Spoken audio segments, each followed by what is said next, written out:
Hey everybody, what you doing out there? Well, tonight's a very special night, so I suggest you all strap yourselves in, put the kiddies to bed, because it is now time for Taco Tuesday. Our special guest tonight, Dark Wolf Den.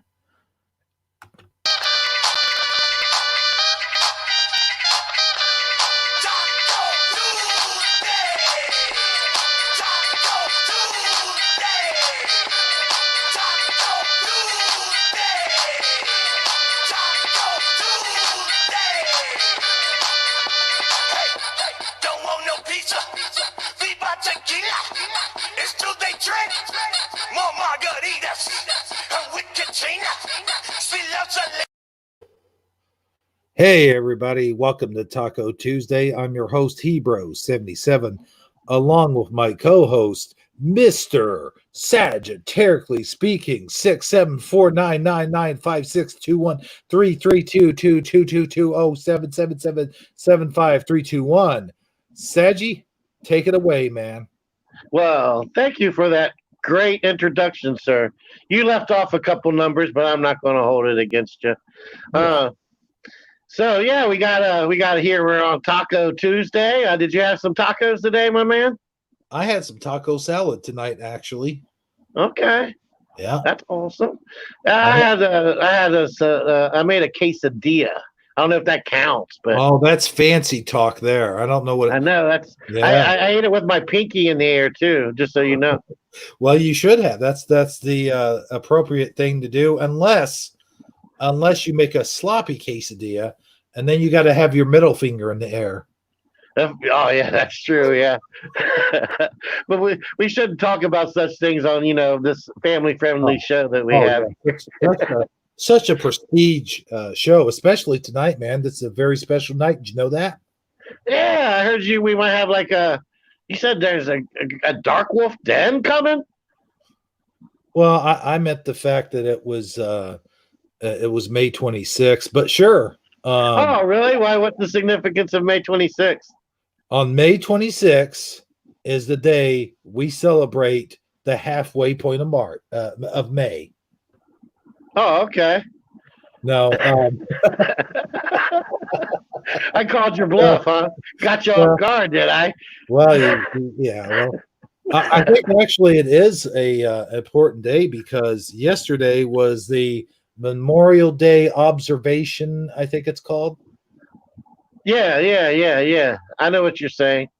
Both of my grandpas served in World War II, and they were both in different divisions. My grandpa on my mom's side was in the actual army, and he was on boats on the way over to Normandy. And my grandpa on my dad's side was in the Navy.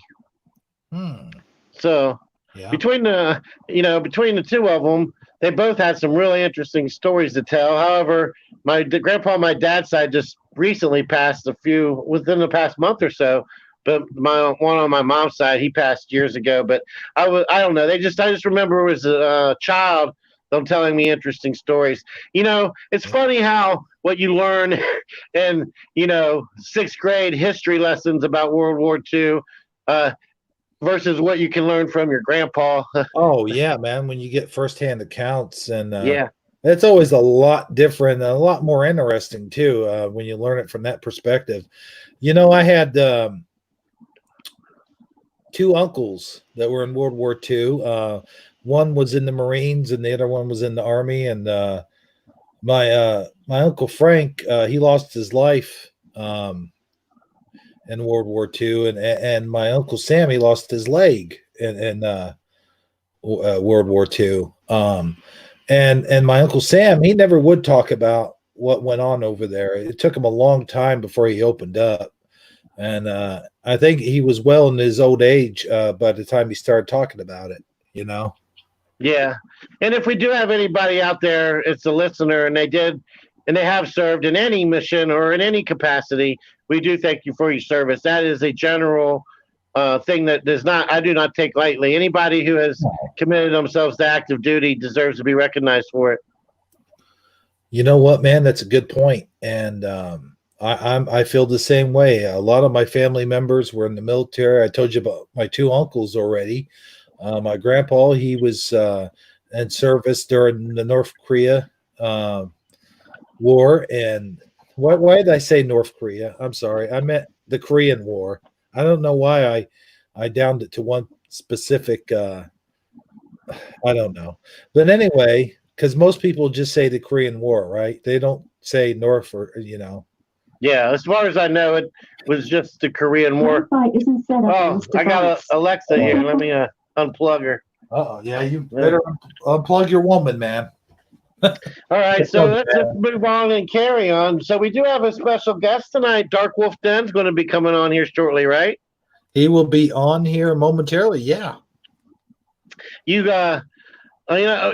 he is one of the first people that I encountered when I started exploring the Mandela effect. The first channel I discovered obviously was Moneybags, because he just kind of pops up at the top of the search engine. At least he did at the time when I first typed in Mandela effect into YouTube, right? Right. And but then I immediately found Dan's channel, or Scarab Performance, and then somehow, some way, I stumbled across DarkwolfDen, and I just I don't know. I just think he's a really interesting person. I'm glad we got him on the show tonight. And I'll tell you what, my first encounter with the Mandela effect was watching Photo Helix. For some reason, actually, that's not necessarily true. I watched a channel that was actually, what do you call it? Not mainstream, but sort of like a popular channel that had nothing to do with the Mandela effect. But he mentioned his own personal Mandela effect with the Bernstein, whatever. It's easy for you to say, but yeah. Right. Yeah, the Bears. That Bears. was my first encounter. And then after I watched that, I watched another one. Then I watched another one. And before long, you know it, like I said, Photo Helix popped up in my feed, and I watched that one. And, you can go down a deep, deep, dark rabbit hole when you start watching those things that just at first it gets you interested. You're like, what's this stuff, and then you turn it on. You're like, this is interesting. And actually, one of my very first videos, you could go down a deep rabbit hole if you really wanted to, but you could also just go down a Dark Wolf's Den. Okay. Oh yeah, go ahead. Oh, but yeah. So, what was I saying? You were telling me a story. Oh yeah. So eventually, I actually made my first video, and the funny thing is, I made the first video trying to debunk the Mandela effect. Oh, you're one of those guys. I was one of those guys. Oh, this can't be right. This ain't true. They're just misremembering stuff. Blah blah blah. That old thing. But before long after that, it was actually about a week or so after I made that video, I came across the Lion and the Lamb thing, and I went, now wait a minute, what? And then I asked my mother-in-law, who was a Bible teacher at the time, who well, not a Bible teacher, but did Bible study class and stuff like that. You've never told me this story before. What did she have to say about it? And she, at first, she was telling me where it was. It was in Isaiah whatever, and so she knew the passage. She knew the passage, right? Yeah. But okay. When she went to read it, she's like, "Oh yeah, that's right. It was never the line. It was always a wolf." She got the update real quick, huh? She did, yes. And I was amazed at that. And what I had remembered, I never did much study in the Bible, you understand, at that time. But what I had remembered was in the Jesus of Nazareth movie. I remembered it being said in that movie, and I'm like, I wonder if it's changed in the movie. And sure enough, the movie is to this day, I think, one of the biggest residues on that the Lion and the Lamb. Oh, really? I haven't seen that clip. I'm gonna have to look that up. But anyhow, ladies and gentlemen, without any further ado, Yeah, speaking don't let him eat all of the green M&Ms. speaking of the lion and the lamb has changed to the wolf, our special guest for tonight's show. Ladies and gentlemen, put your hands together for Dark Wolf's Den. Wait, where's my machine at? Yeah, I don't know. There he is. Hey, how's it going there, Mr. Wolf? Coming to you from a secret mountain cave hidden deep within the Idaho wilderness. This is the Dark Wolf's Den Show. Now, here is your host, Jerry Hicks.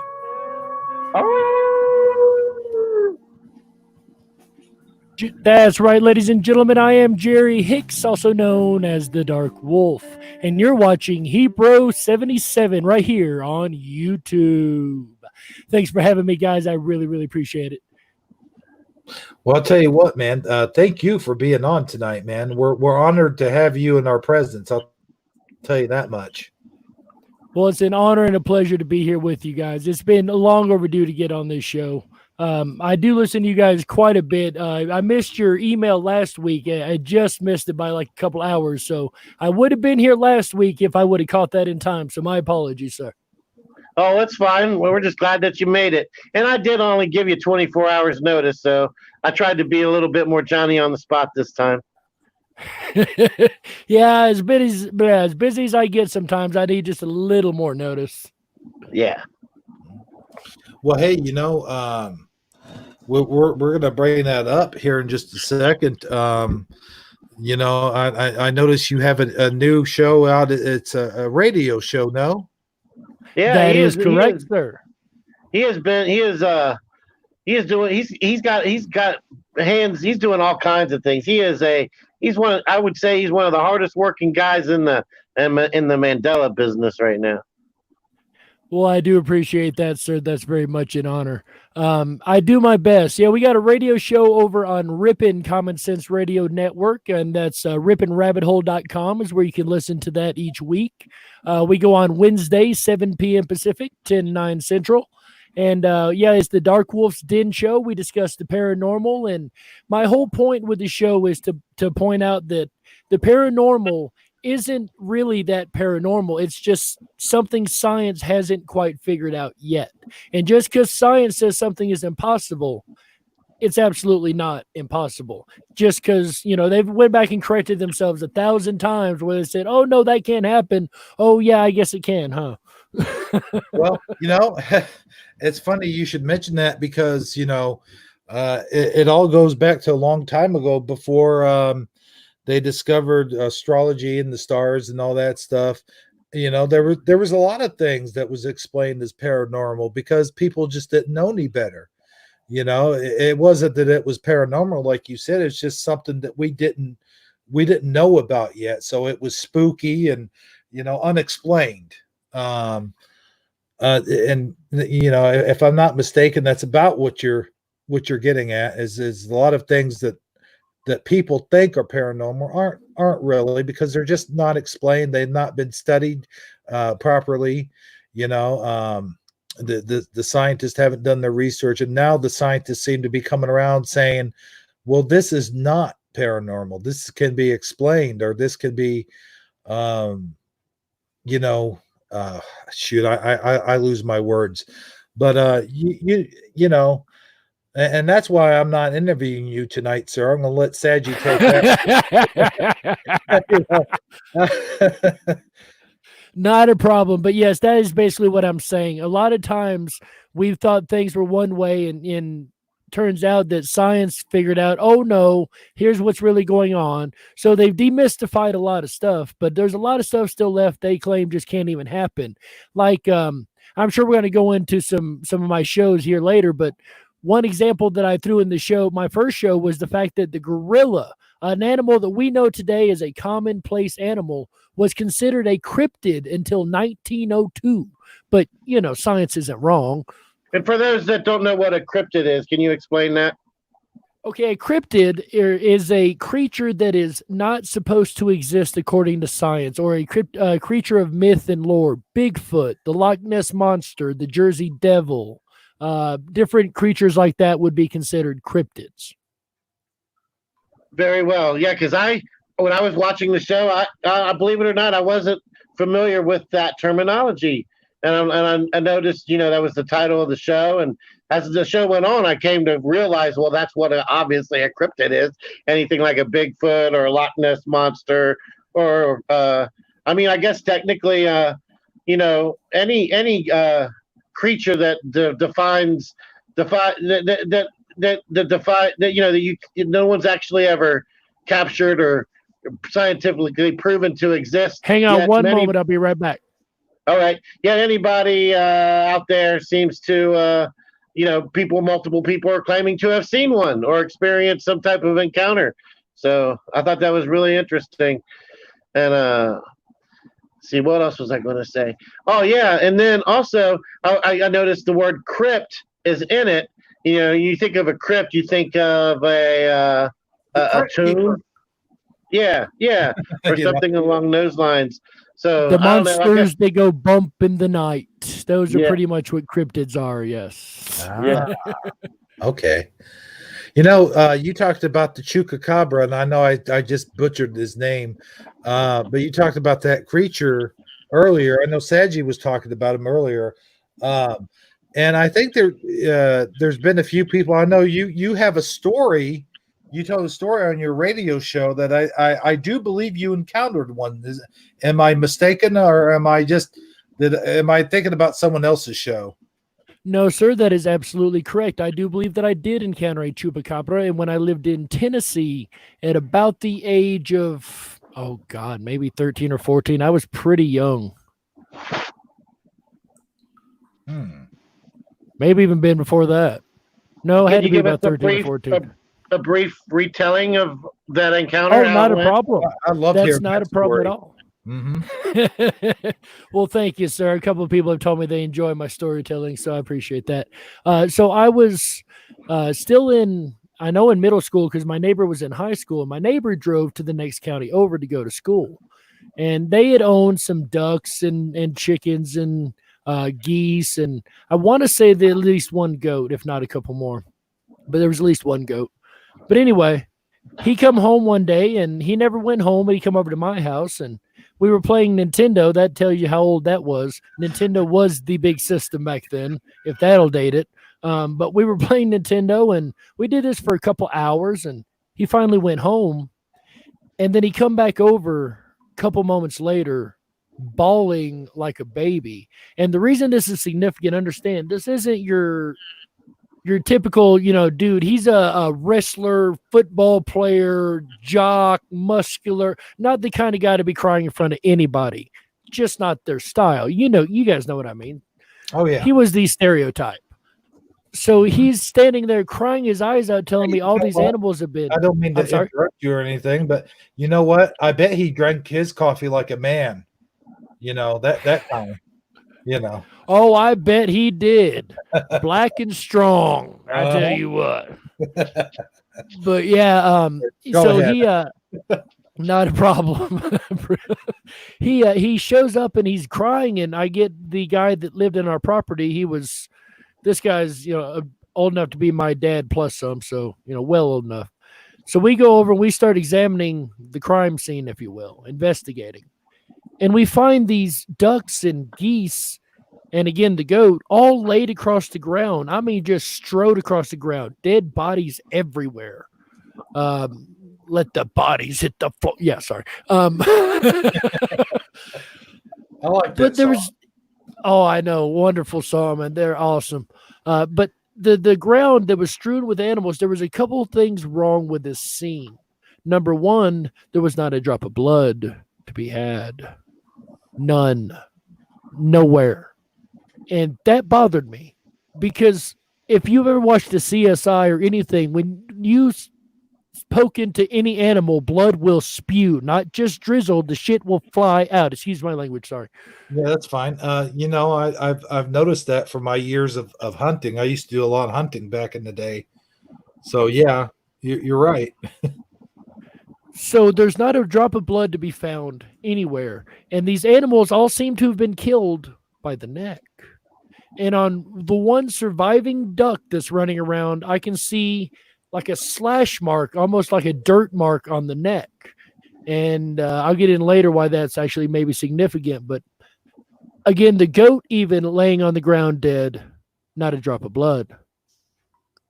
And as we're looking around, the dog that they had broken its chain, to be fair. However, this dog lived around these animals and it protected the animals. It only got off the chain when something was wrong, when it was after something, when there was an animal in the area or a person in the area that should not have been.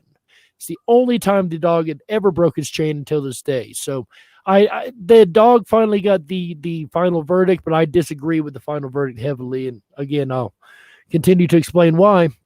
As we went around the crime scene or the investigation scene, we were looking for any kind of clues or evidence of what could have caused this. Around the edge of the pond, we find a muddy area, of course, where the water ripples up onto the shore. And there's a footprint, a single footprint that I will never forget. And the reason I won't forget it is I took a mental picture of it in order to prove what animal it came from once all said and done. I was not aware of tracking at the time, not a big avid hunter, and still am not. But I was unaware of different animals' paws and whatnot. I figured nature had a very varietous amount of creatures with different amount of claws and paws and what. Turns out that's not the case. We'll get into that in a minute. But I found a 3-pad, 3-claw footprint in the mud. And it was the only one I seen, was one footprint, only one we found in the whole area. And the way this scene played out that I can believe, well, I'll get into that in a minute. Later on, a couple years later, I'll get into how the scene played out in just a moment. A couple years later, I'm watching a show called Paranormal Borderline by the host Jonathan Frakes. Oh, you might get, yeah. Let me ask you this. I'm just going to cut in real quick. I don't mean to change the subject or anything, but do you remember that the other show he did? He had another show, Fact or Fiction. Yes. Oh man. Yes. I've seen everything Frakes has done. A lot of people don't know he's an executive director or producer on most of any Star Trek done since Next Generation. Oh yeah. He directed almost all of those movies, if I'm not mistaken. And the newest Picard, he's directed at least a couple episodes. Yeah. But yeah, I didn't mean so to Jonathan Frakes, for those who don't know, not a problem. I'm glad you stopped it there, because for those who don't know, Jonathan Frakes is also known as Will Riker on Star Trek The Next Generation, or number one. Yes, sir. Same time. Dude, that was my show, man. Oh yeah. But me too. I'm watching him present these paranormal stories, and they're intriguing as can be. And he gets to one of this Spanish creature of mythological lore called the chupacabra. And as I'm hearing him present this story, I'm thinking, wow. You say it so I know. I was getting ready to say that. The way he pronounces is chupacabra. Chupacabra. Cabra. Appreciate that. That there's actually a reason I pronounce things like that. It has to do with the Mandela effect, and I'll get back to that shortly. So get back to. Oh, I tell you what, just keep reminding me, because I will lose some of it. Anyway, I still want to come back to your lion and lamb comment. Are you kidding me? Oh man, yeah. But anyway, he's presenting these cases, and I'm listening to him explain the chupacabra. He's explaining how exactly what I experienced. They're killed by the neck. There's no blood. There's no explanation for these animal killings. And I'm thinking, okay, well, it sounds kind of familiar, but no way it could be the same one, because what they're presenting is in Puerto Rico, and I'm in Tennessee. There's no way that could really be feasible. It's a Spanish creature. And then they showed the paw print, and I got the coldest chill down my spine I think I've ever experienced, at least to that age. It matched what I had seen many years ago, and I had went on a hunt after I found the paw print to find what animal it belonged to. I could not find a single creature that had less than 4 paws and 4 claws. So that was interesting. So here's how I think everything played out. I think the chupacabra came out of whatever it was hiding at and found a water source, the pond. And these animals, of course, got alarmed, and it decided it wanted to eat while it was there and killed each animal as it could. I think the last duck just happened to escape or bounce off the side of this creature, which left a slash mark of dirt on the neck.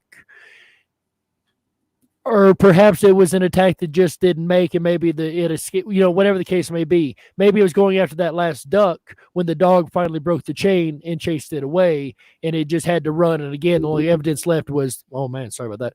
The only evidence left was the slash mark on the neck. I would say that it's possible that the dog actually may have encountered it, caught it, and eliminated it if it never came back. Okay. Well, here's the problem. I don't think that did catch and eliminate it because it did come back. A couple of days later, I am at my own house next door. We also have a pond on our property. This is why this makes most sense to me. As I am coming out the back door with my father and my sister, we're at the back railing, and we look across our yard. At the bottom of our yard, at a chain link fence, walking across it is a creature that is low to the ground, little lower than a possum would be. It wasn't a cat. I know a lot of people thinking this is just a cat. I swear to you, I know what a cat looks like. I know what a cat looks like prowling. This was not it. The neck wasn't right for it to be a cat. The head, I didn't get a good look. Understand, it was at a bit of a distance, but it didn't have the red eyes the first time I seen it. It was till it turned the head a certain way I did see a red glow, finally. But anyway, this thing seen us and darted. Oh, and had no tail, a bobbed tail. I ain't going to say no tail, a very short bobbed up tail. This thing darted across the chain link fence into the pond. Again, I know what a cat and our regular animals around there look like when they're moving. Again, this wasn't it. So we had no explanation for what we had seen. Of course, we just brush it off as, or my dad brushed it off as just a cat or some other creature, whatever. I know damn well better. I know better. So my mother, having only heard stories of this, being even more open-minded to the paranormal than my dad, was again skeptical. You guys are crazy. You just didn't realize what you seen, till she was leaving for work a couple nights after our encounter. And as she come out the front door on our deck on the front, she looks down and there stands this creature. And it looked at her and she looked at it, and it went one way and she went the other. Oh, yeah. I can't say I blame her. I would have done the same thing probably myself. So, yeah, I can't say that I 100% seen a chupacabra. It's not, I didn't go up and grab the thing to inspect it, if you will. Yeah. But I will tell you that it was within the same time frame of the strange killing that I found the strange footprint that all matched back up to the chupacabra itself. Now, out of curiosity, was that the last encounter or the last experience, or have there been more since? To the best of my knowledge, that was the last experience in the area. I've not heard of any more reports, and I have not, after that, never experienced anything. I don't live in that area anymore. That's been, again, many years ago. Are you familiar with the series Hellier or Hellion or something like that? Can't say I am. Well, it takes place in Tennessee, and they describe a creature very similar to the one you're describing, and it is a very interesting paranormal show. I think you can watch it for free on Netflix. I would strongly urge you to watch it. It may resonate with you. And Give me the name of that again, please, sir. It's called Hellion, I think, or it's a town in Tennessee, I believe. Let me look it up real quick. While he's looking it up, I just wanted to share with you guys. Every time I hear about the chupacabra, I always the images that they describe with the red glowing eyes and the claws and all that kind of reminds me of a gremlin. And if anyone hasn't seen a gremlin, take a look at this guy. Okay, if you put him down on all fours, maybe, and shorten the ears way down. Yeah. But I mean, we do have some images that I'll share here shortly, but gremlin is always what comes to my mind. that I'm the most familiar with. That's of course, a gremlin's a fictional character, but it's the closest thing I could think of if they were real, you know. And I gotta say, the most interesting thing before we went on the show last night, I had a dream about the gremlins, and they in my dream they were actually able to go out during the daytime.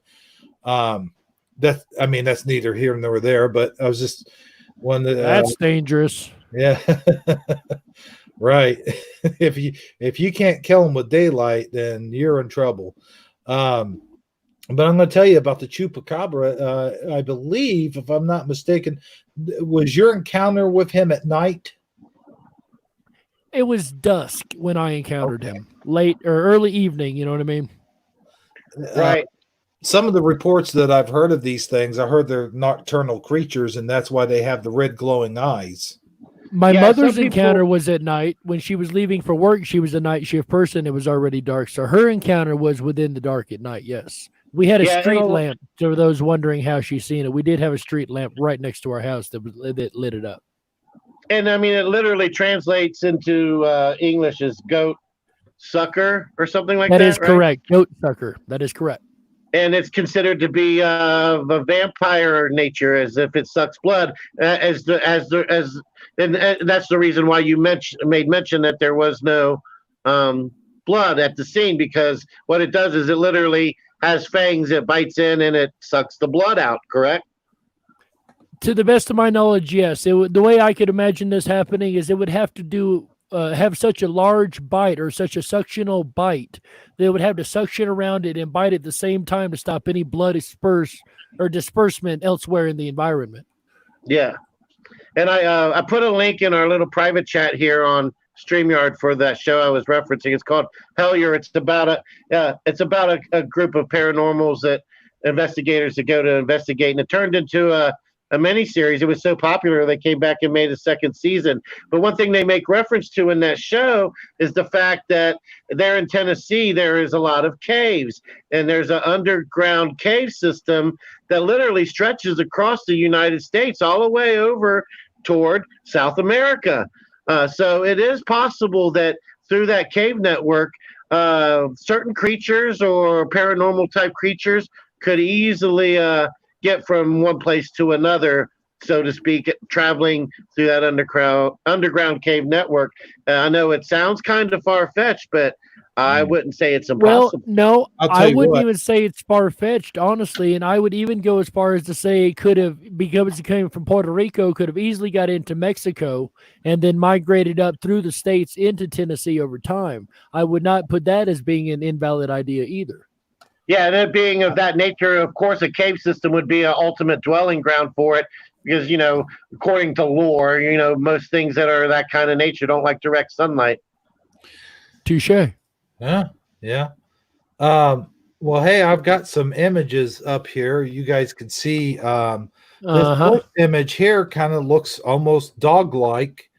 And they're saying that this is what their idea of a chupacabra is, but I don't, judging by the pictures that I've seen and things I've heard about, it looks nothing like this. I've not seen a picture to match what I've seen. What they are calling a chupacabra is way too big. It's way too dog-like. That'd be a lot closer right there. Okay. More low to the ground. Shorter tail. Yeah, I would say that'd be a lot closer. Again, I didn't get a good look at the face, so I can't say it was a distance away, and it was a shadowed type creature, a dark furred creature. So, but yeah, I would say about that height, yes. Well, compared to that fence, yes. That'd be about the correct height right there. Yeah. I sent you a link, Hebrew, for a town in I guess it's the mayor of the town, either in or near Puerto Rico, talking about the chupacabra. It's just a brief little interview they did of the mayor of the town, who is a firm believer in the fact that it exists. It really was not a thing until approximately 1995. Apparently, that's when a whole bunch of happenings started happening. There's no basically. So it's almost as if it so a lot of people were saying it may be extraterrestrial. For there really wasn't any sightings or happenings concerning it until 1995. So I would say early 90s, 93, 94 would have been when I had the encounter. So yeah. I don't know. That means it would have had to been in Puerto Rico a lot. I don't know how old the original lore is. It could have been an alien creature. I'd have to look back and see when the original mythological lore actually came into prominence within the culture there. I haven't really looked at that. Yeah, I don't know if you want to play that little clip, Hebrew, the mayor talking about it. Where did you send it to? Taco Tuesday. Or Taco? Okay, let me get it. Let me get it brought up here. And while he's doing that, I was going to ask you. You were going to go back to how the Mandela effect gave you the ability to pronounce things so eloquently. Yes, sir, and that's due to the Berenstain Bears, believe it or not. So this is why the Bee Bears will always be my number one, and it was the first one I found, and this is why it meant so much to me. I say I found, I ran across. Let me be clear on that. I didn't find that change, but anyway.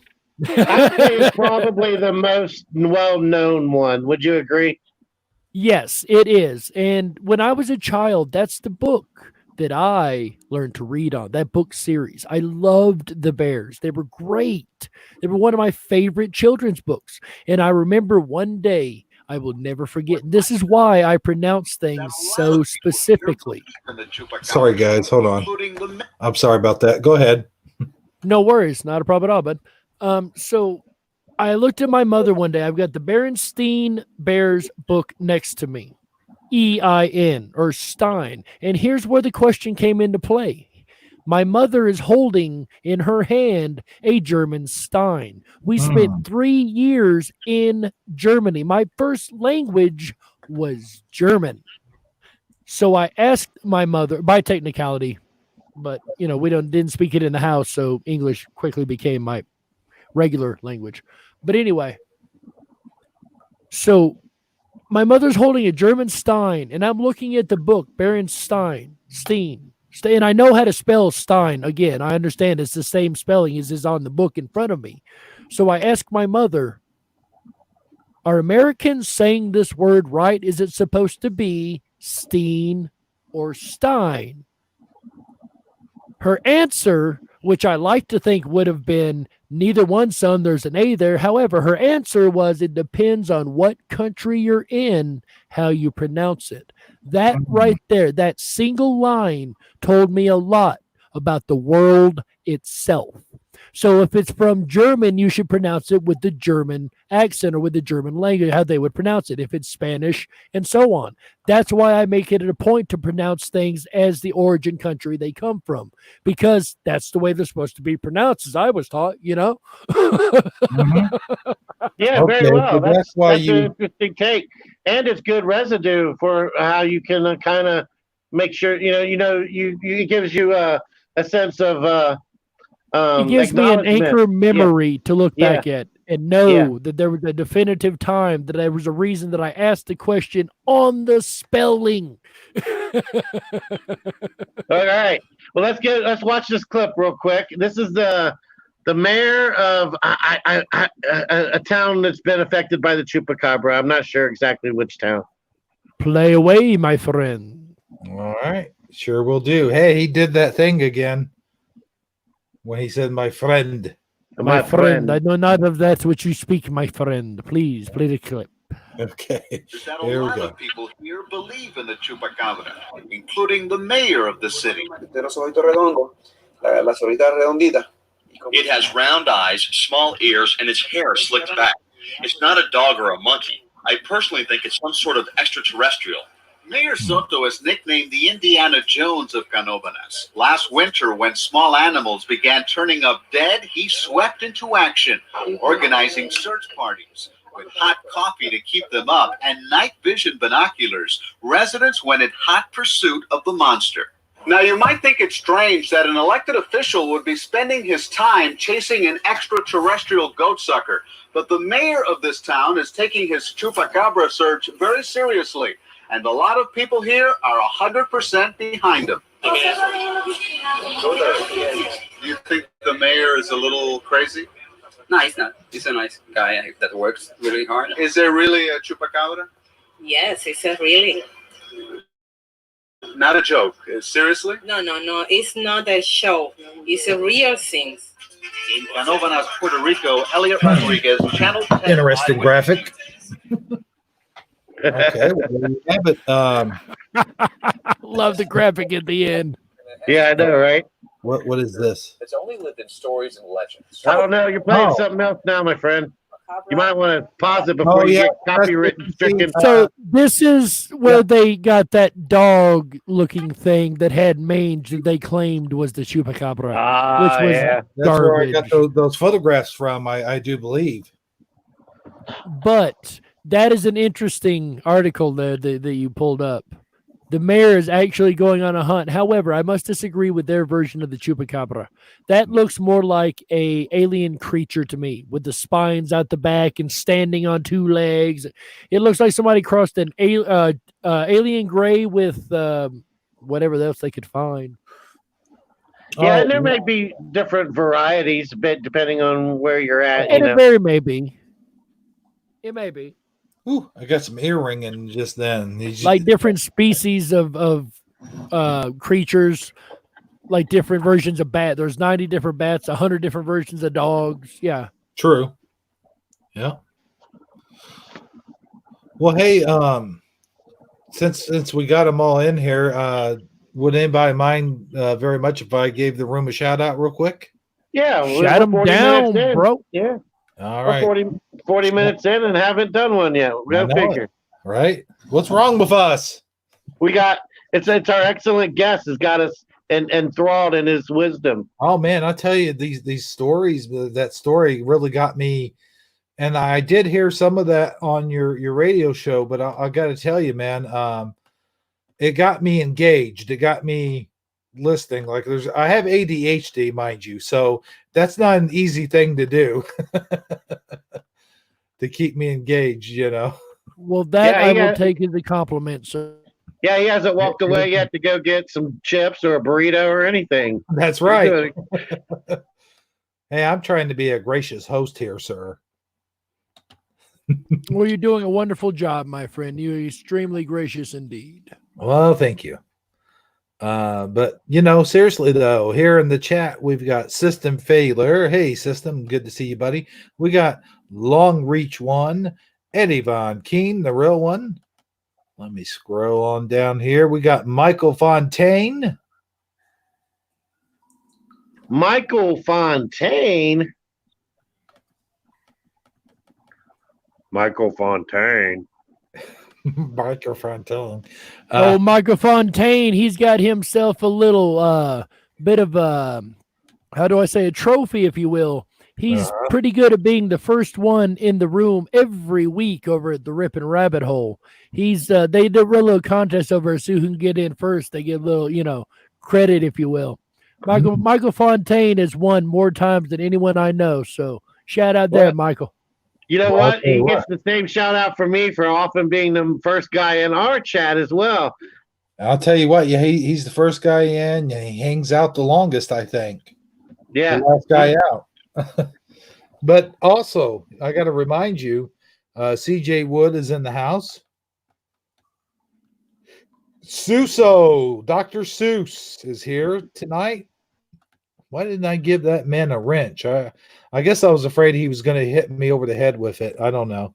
But we got Catherine Snows in here. Lorraine Lamore, who does our beautiful song for Shifty Sunday.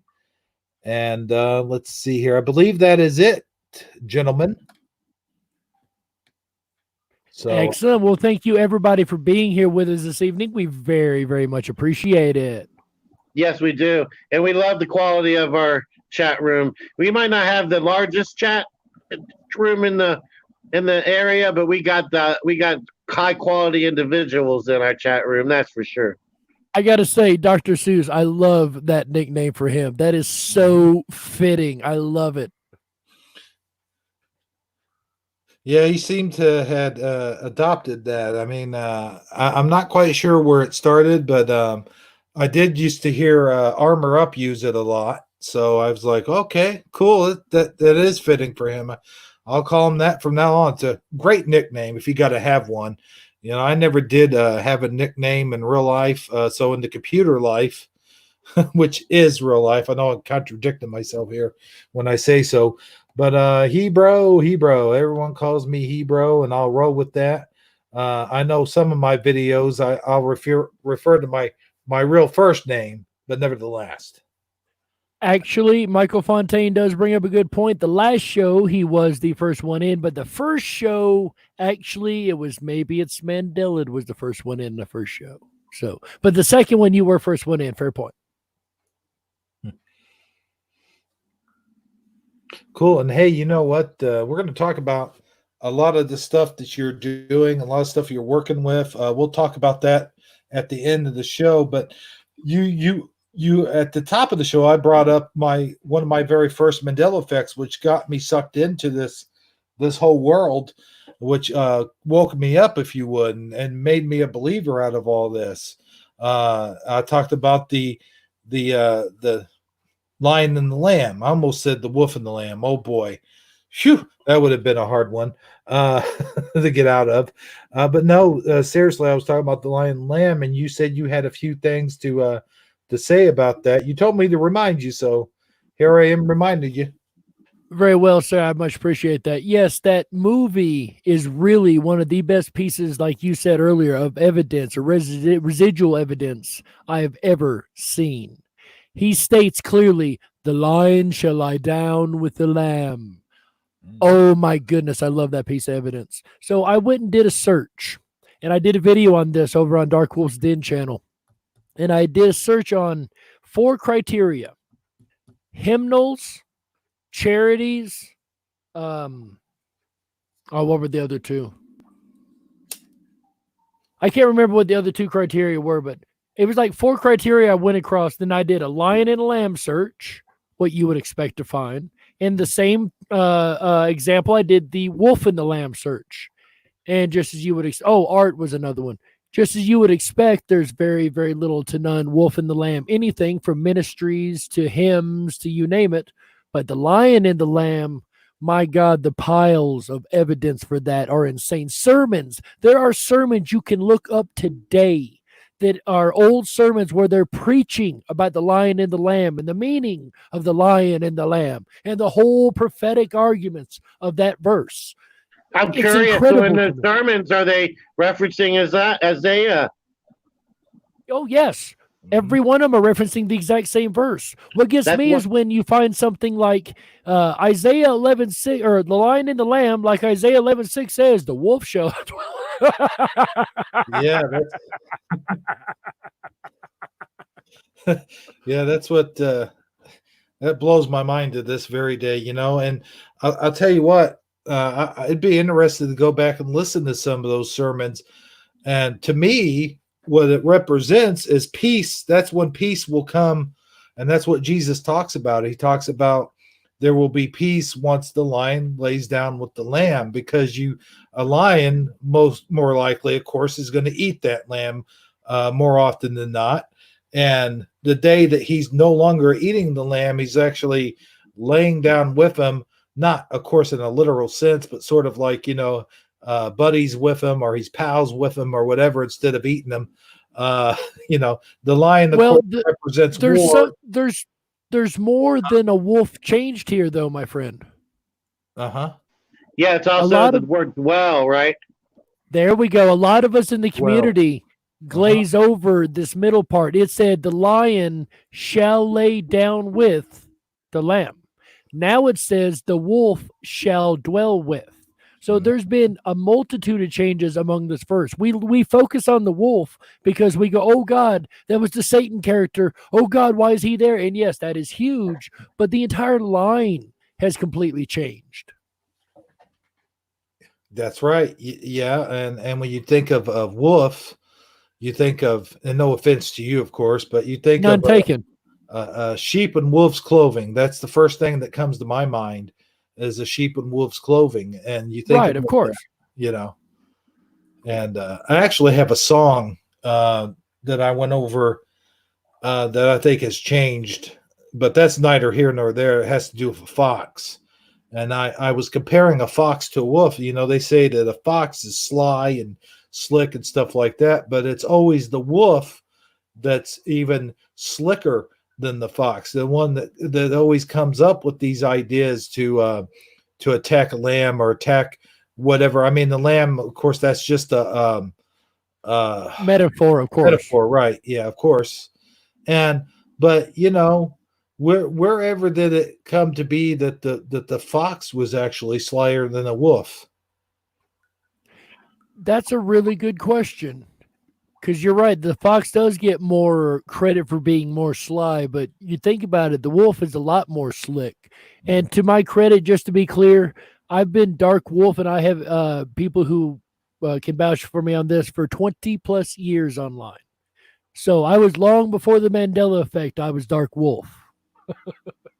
I think that might come from the fact that people hunt foxes more than they hunt wolves for the fur, and they're just hard. Yeah, they're kind of hard to capture. They're cunning like that. You got a lot more foxes getting into chicken houses too. Yeah, that as well. Yeah, that's true. Yeah. You don't exactly see the fox sneaking or the wolf sneaking into the hen house on tippy toes, but the fox you will. And I think it's because they're probably more of a common predator. Maybe they get more of the stereotype, perhaps. And one of the biggest reasons why I bring that up is there's a song I was listening to the other day, and no, I do not normally listen to this song, but it was a song from the 90s. All that she wants is another baby. Ace of Base. All that she wants. Yeah. And I don't know if it's just me, but I think there's. I want to know, were you singing it out loud, like all that you want? Were you jamming out to it? If I was, it was where nobody could hear me. Let's put it that way. Okay. I guarantee you I would be. I'd dance around the room screaming it. Are you kidding me? Yeah. Well, hey, there ain't nothing wrong with that. But what the point I was trying to make, though, I think there's a line in the song now where she refers to the hunter. She says, the fox and the hunt are. You are now the hunted, but she doesn't say that.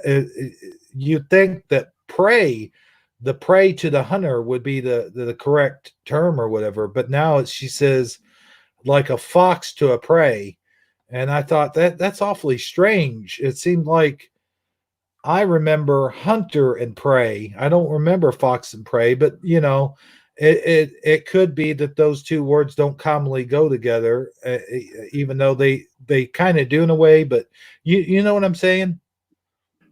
I do, and now I'm going to look up lyrics. Give me just a moment. Yeah, I might have misquoted it, but I know those two lyrics. She's the fox. I think she's the fox, and you're. She's the hunter, you're the fox. Yeah, she's the hunter, you're the fox. And I was thinking, what you're in sight and the day is right. She's the hunter, you're the fox. Yeah. That sounds right. But I mean, to me, it would be she's the hunter, you're the prey, not that you're the fox, because if you're the fox, you'd be more up to what she was what she was up to. It's more of a cunning game between her and her prey, it seems to me. I do remember this song. Okay. Yeah. So she wants just another guy for the day, and you've got the guys that are playing the sly fox. Okay. Yeah, that makes sense. That wording seems right to me. It doesn't seem affected to me. All right. Now they were also Swedish. Let's keep in mind. Let's not put American culture on Swedish music. Right. They're into hunting fox over there, if I'm not mistaken. Mm-hmm. Yeah. Yeah, Okay. we're also looking at another culture, so let's do keep that in mind. They were originally from Sweden. They just made it bigger here in the U.S. than they expected. That seems to be a case for a lot of the bands that are. I mean, heck, look at the Beatles. They became more famous over here in the States than they ever were in Liverpool. The British invasion, yes, sir. Yeah. So, yeah, that seems to be true for a lot of bands. There's a Monkey song that I also have a problem with. Hey, with the monkeys.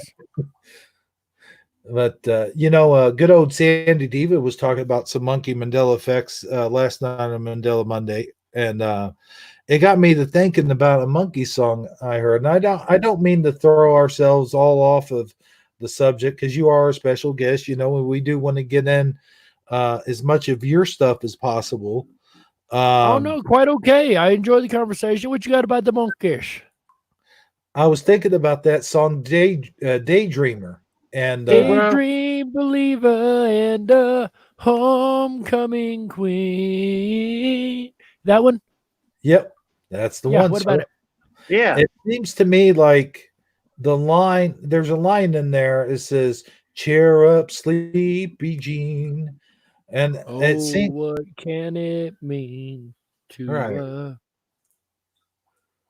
dream. Daydream Believer? Yeah. Yeah, I always thought it was "Wake Up, Sleepy Jean," in my old memory, but I could be wrong. There might be another line that follows that. See, both of those sound right to me. Mhm. Actually, hold on. Monkeys, Daydream Believer, and I used to love that song. Love the monkey songs. Cheer up, cheer up, cheer up, cheer up, cheer up, cheer up. Okay. Wake up does seem more right now that I think about it in my head. Wake up, sleep, cheer up, sleepy. Huh. Now I'm having the duels. Thanks, bub. Well, I'm just what saying. What does the chat say? Let's have a chat answer here. What does the chat say? It looks like it's 50% cheer up. But cheer actually, up, cheer up. Suso says both. He remembers both. I'm having a friggin' duel now. They both seem right. Mm-hmm. Wow. I don't know. I would have definitively said no a moment ago, but I don't know. Yeah, I questioned that. I'm like, they I'm like you. I'm kind of on the fence about it. But when I heard it, I'm like, wait, didn't he always say, "Wake up"? Like I can remember it singing it as a kid. They had the monkeys on reruns and stuff. I'm not that old, for saying, but oh yeah, I watched them on the reruns too. Yeah, right. So I remember that song being played in one or two of the shows, of course, and it always seemed like they were singing "Wake Up, Sleepy Jean." Okay, so let's see if we can't find anybody else who remembers this, right? Mm-hmm.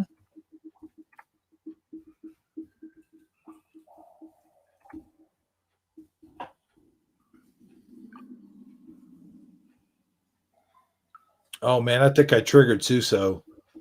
He's saying he's having duel as well. A couple in there said they got duels. They got the duels. They got a case of the duels. Sounds almost like a stomach thing, Right. I got the duels, man. But no, man. Those are the two songs I was thinking about the other day. And that really does pop into my head like that. And I'd like to do some more research on it.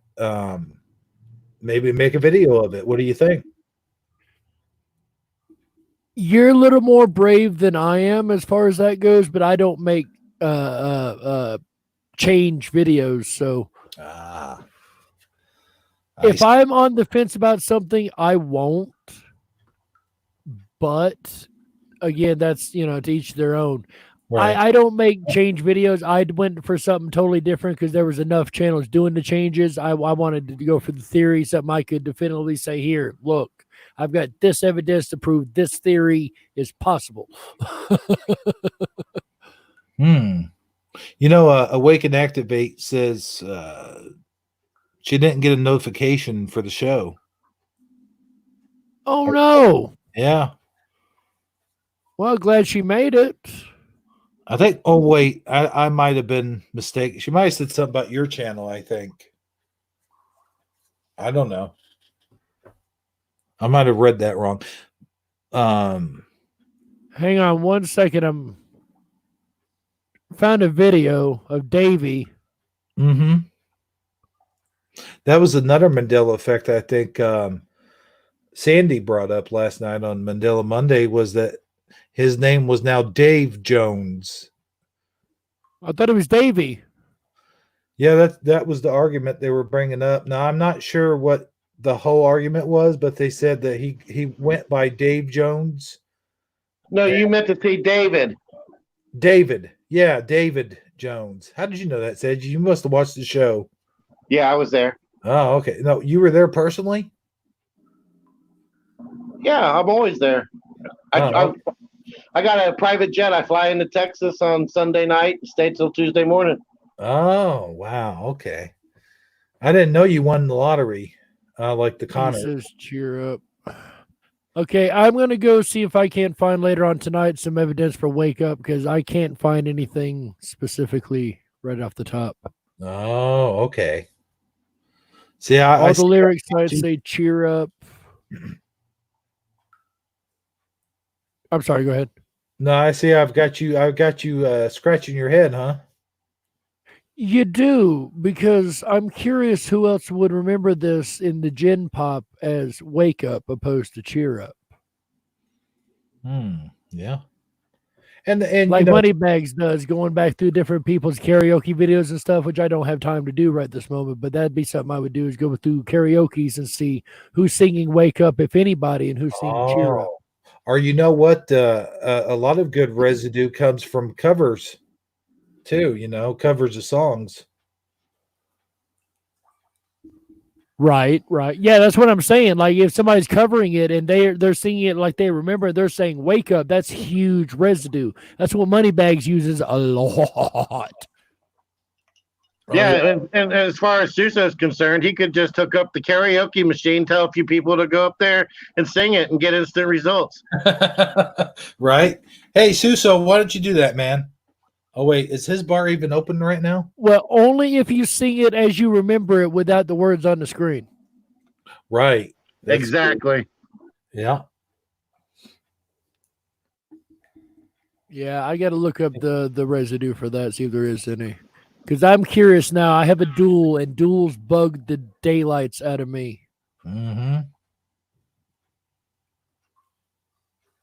I get those every once in a while. I get a dual memory. Something like they were talking about the Mighty Mouse, the whole Mighty Mouse thing. I have a dual memory of his costume. Yeah, I do that with the Captain Crunch box. Like, yeah, I do kind of remember the CAPN, but man, I remember seeing it, the whole word Captain on there when I was younger too. So I remember saying it that way when I was little. I used to say Captain, but Captain Crunch. Uh-huh. Yeah, that's not right either. Yeah. But I do remember there was a commercial used to be. What was the commercial where they say "Make it happen, Captain"? Wasn't that Captain Crunch? Make it happen, Captain. Oh, what was that? Mm-hmm. Because I'm not sure. I remember that clearly. That before all this came about, even I'm going to look that up real quick, see where that. You and the Captain make it happen. Yeah, that's what it was. You and the Captain. Uh-huh. But it seems like they said Captain. It's actually labeled on the video. You and Cap'n make it happen. Oh, it is Captain Crunch. I see it right here on the YouTube. Yep. Well, isn't that something? I wish we had the Captain Crunch back. That was, yeah. Yeah. You know, one thing about it is the cereals, they don't taste the same to me either, by the way. They ain't tasted the same to me since the freaking middle of the 90s. Mm-hmm. Yeah. Well, all you have to keep in mind, I know this is a little bit tinfoil hat, but I mean, we used to eat cereals with with that didn't have the Monsanto corn and the Monsanto rice and the Monsanto wheat in it. Right. And now Mm-hmm. So. Oh, that's just like the same argument I used to have a friend of mine when we talked about cigarettes. He said, well, they had all these commercials and stuff, and they were teaching kids to smoke and blah, blah, blah. And I said, dude, don't you remember smoking was in cartoons? And he's like, what are you talking about? Smoking in cartoons? It was never in cartoons. And I showed him, I think it was a G.I. Joe cartoon where a bunch of Looney Tunes used to do it all the time. And they were meant to be adult cartoons when they originally were created. Right. Yeah. And Flintstones used to do Winston commercials. That's right. Yeah. But who just popped in here? Nobody. Wait, no, I heard something. Hold on. Let me get I heard a thump, but there's nobody else here. Let me get back to my screen here. Oh, it's Michelle. Michelle made it to the show, guys. Oh, very nice. All right, cool. Let me let her out of the green room before she eats all the green M&Ms. Those are my green M&Ms now. Oh, that's right. You had claim to them because you were back there first. That's right. Well, here's good old Michelle. My Michelle. Hey, Michelle. I am so sorry that I am late.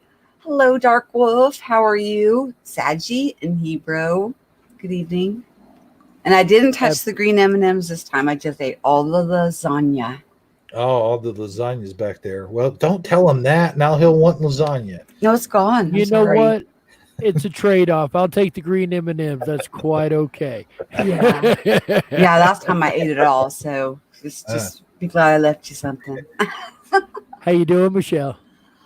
I'm good. I had several things to do. So I know that they know sometimes I'll be a little wishy-washy, but I knew you were coming on tonight, and I didn't want to miss the whole thing. But I'm getting a little upset with the notification thing, so I went and wanted to hurry up and share it. Put it on Facebook, and then I came over and popped back in. And if everybody that's in the chat can just share it in one place, so people know that Hebrew's actually live right now, I think it'll make a huge difference. And I tell you, before we went live, I went ahead and shared it across Facebook, Twitter, and everything else I could find to put it on. Yeah, you did? Okay. I just said I shared it again because even if they were to, let's say they're subscribed to him and then they're like, oh, he's live. And then they hit their subscriptions and you expect for the lives to show up at the top, right? He's not there. So I had to go. I'll tell you what, Michelle, I made a little snafu earlier. I told these guys that you weren't going to be on tonight. I thought you told me yesterday or the day before you wouldn't be able to make it or something. I don't know. So I did? Yeah, I thought you said something about you had to do swim therapy or something. Oh, I do swim therapy all the time. No, I had a medical appointment today, but it was early in the like barely afternoon when I had to go and do that. So Michelle, if I may ask, did you hear what we were discussing shortly before you came in?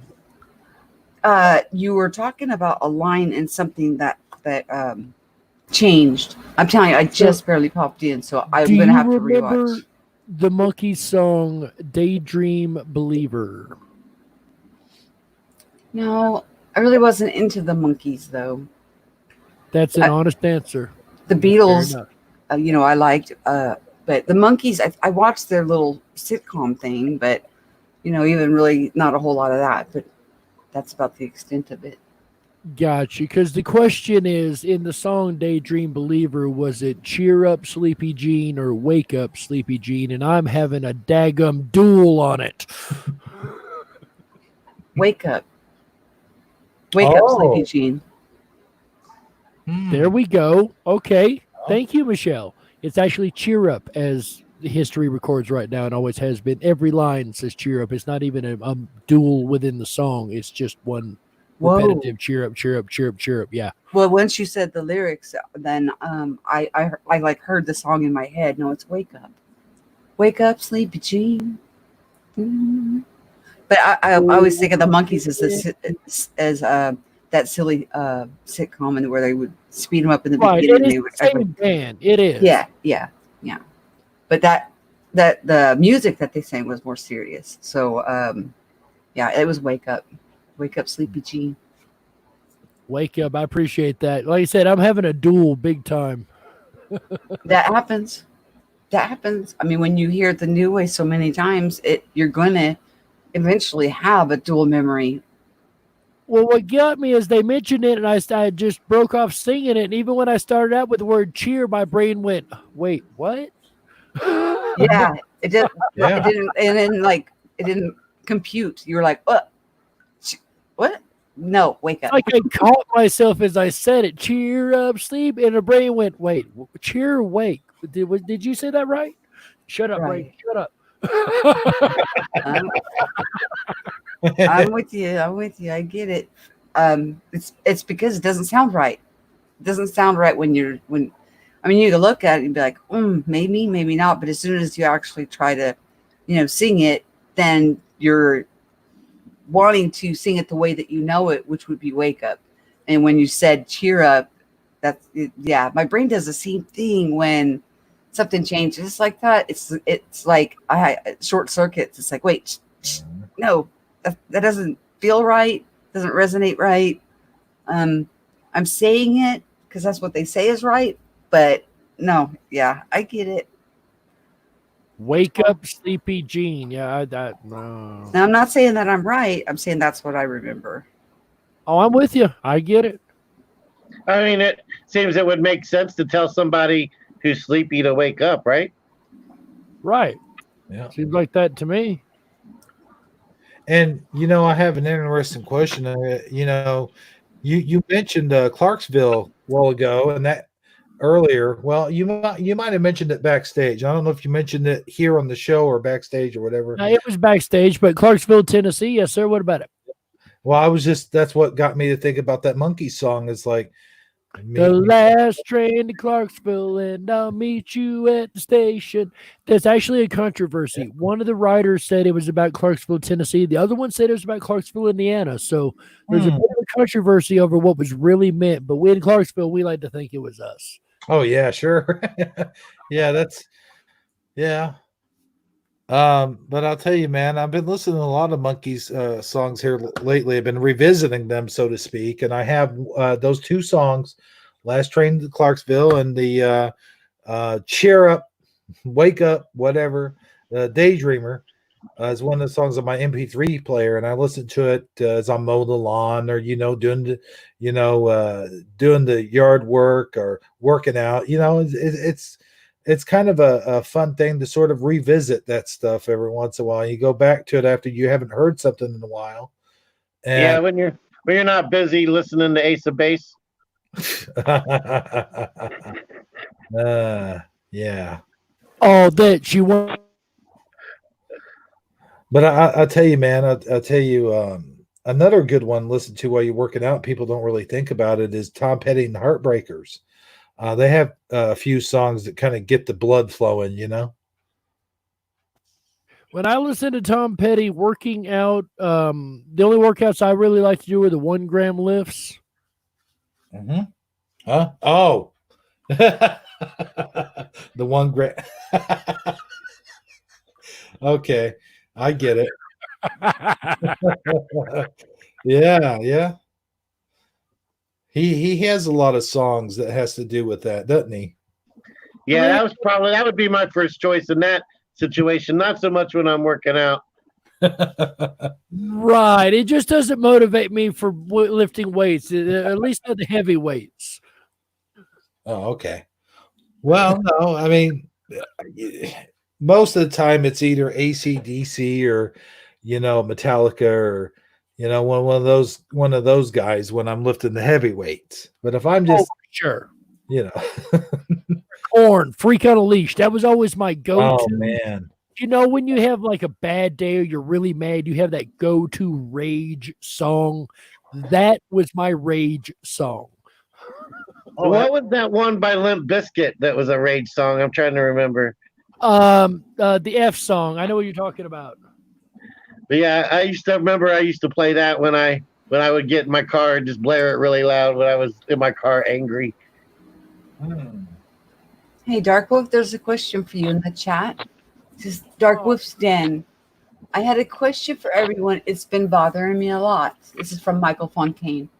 Now, a famous football player, Pat Tillman, now as I remember his name, is Joe Tillman. He joined the U.S. Army and was killed. Do you remember him as Pat Tillman or Joe Tillman? What's your thoughts on that? I'm going to go ahead and defer to my gracious hosts first. I honestly he don't know you, so I've never heard of him one way or the other, so I can't. Well, I don't have an opinion. I got to tell you, it's funny you should say that because I remember Joe Tillman because, as everybody knows, I'm an avid. Has nothing to do with being a huge football fan, which I am that too. But I'm a huge GI Joe collector and GI Joe fan. And now you may ask yourself, what the heck does GI Joe have to do with a football player? Well, there was a famous football player, William the Refrigerator Perry, William the Refrigerator Perry, otherwise known as the Fridge, who made it to the GI Joe line of toys. He had his own action figure made after him, and Joe Tillman was always mentioned that he was supposed to get his own GI Joe figure made after him, but since that accident happened, that terrible accident, not accident, I'm sorry, when he got killed. He had quit football to join the military, and when he had gotten killed, there was that whole big deal about he was the real GI Joe that had played football, and there was that whole thing. Now, of course, when the Fridge was an action figure, that was back in the 80s, but when this Tillman guy got killed, that was in 2000 something because they went over to Iraq. As I recall, if I'm remembering this correctly, and please correct me if I'm wrong. But anyway, to make the long story short, I do remember Tillman. And I appreciate that because I have no awareness of this person and have to claim ignorance on this particular subject. So I'm glad somebody else on here actually had some knowledge of it. All right, so your official answer is Joe, if I interpreted all that correctly. Yes, I'm sorry I went to that whole long spiel that. No, I mean that's about as good as it gets. If he could have been considered, if he would, there was some type of consideration that he could have been the original GI Joe, based on the fact that he actually served time and died in the line of service, and was going to almost got himself an action figure. I'd say that's pretty strong evidence that it was probably Joe. Yeah, I do remember Joe. Yeah. So, was that the question? Yeah, is it Joe or Pat? That was the question. Yes. Okay. And I didn't have any awareness of the person, so I deferred to you guys, hoping at least somebody would know who this was. So, is Pat was Pat how? Is that Pat what it is now, or is that how Michael Fontaine remembers it? I think our current reality is Pat. Uh-huh. It's Pat currently, according to Michael Fontaine, but he remembers Joe and was wondering, does anybody else remember Joe? Again, I have no idea of the person to begin with, so I could have told you his name could have been Roger, Jeff, or Steve, and I couldn't have told you that. All right, well, we better get on to business. We want to talk about the Mandela Conference. Now, wait a minute. Before we bring up the Mandela Conference, I myself have something I would like to bring up to Mr. Dark Wolf. Okay. We will mention I thought we were going to mention that towards the end of the show. We could mention it now because I'm sure there's a lot that you're wanting to go through. Well, how long are we going to be on tonight? I don't know, about 3 hours. Oh, okay. I was well, thinking good. 7 a.m. What about you guys? What? All right. that'd be a marathon show there, brother. I don't know if I could do that. Yeah, I'm totally kidding. Coffee. That's what happens when I come in late, huh? Uh-huh. Yeah, right. Yeah, because the show came in late, we got to go another 8 hours. I find out everything after the fact. Oh my gosh. You come in late, you got to stay late. That's my philosophy. That's right. Uh-huh. Well, I thought I told you before we go on. I know you want to share that, but that Dark Wolf was coming on, and I had mentioned to you how excited I was because we've done several shows together, and it's been such a long time since we shared the same platform that I was actually looking forward to it. But I did ask you that, since you had a guest, if you would prefer just to have him. I did ask you that, but I also did tell you that, You see, Michelle, the Michelle in the other reality told me she couldn't make it because she had a So we talked about that verbally. Actually, it wasn't in text, but yeah, it has been a while though. Dark Wolf. I mean, we've been on each other's shows and have done some things together. A couple years ago, and both of us worked very, very hard on a project. But as time has went on, it pretty much all revealed itself anyways to everybody. So it was like everything that we looked into, everything that we researched and dug into ended up becoming common knowledge before we got a chance to actually put out our findings.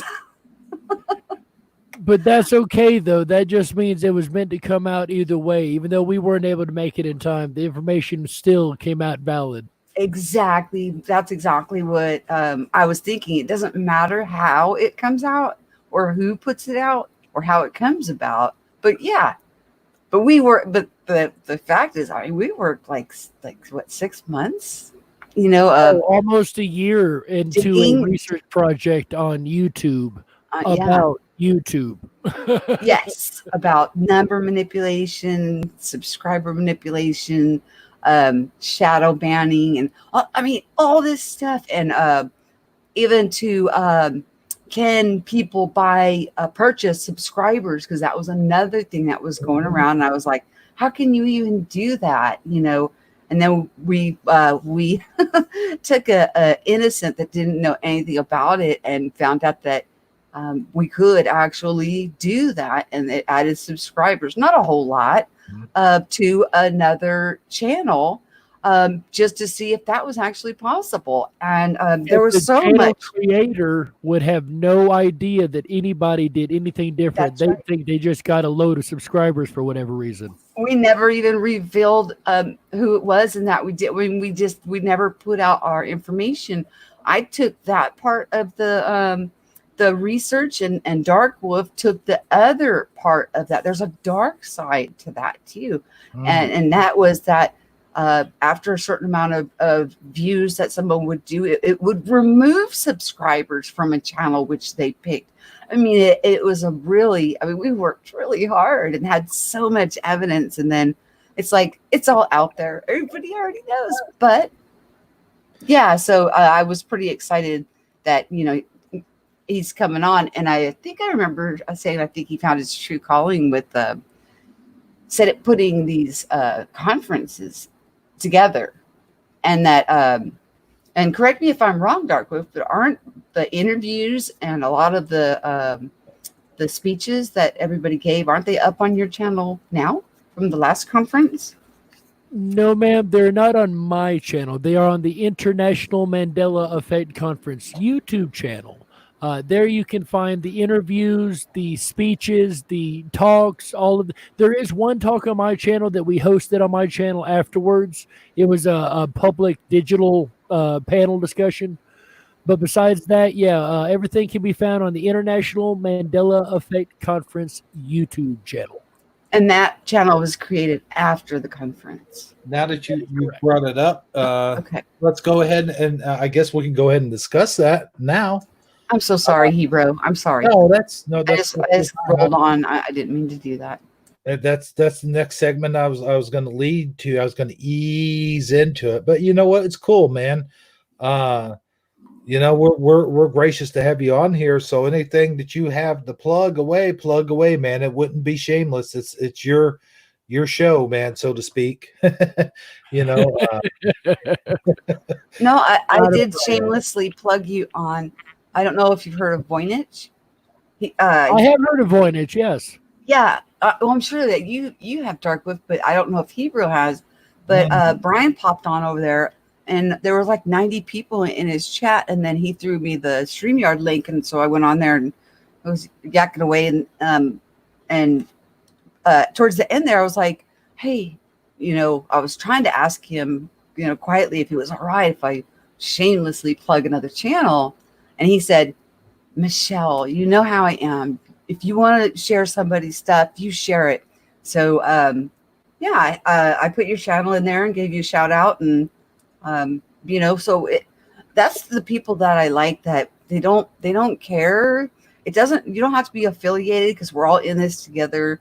It's a matter, for people to go to different places and, whoever they vibe with and have a good time to go to, and they don't mind you sharing other people's channel information and, lift each other up.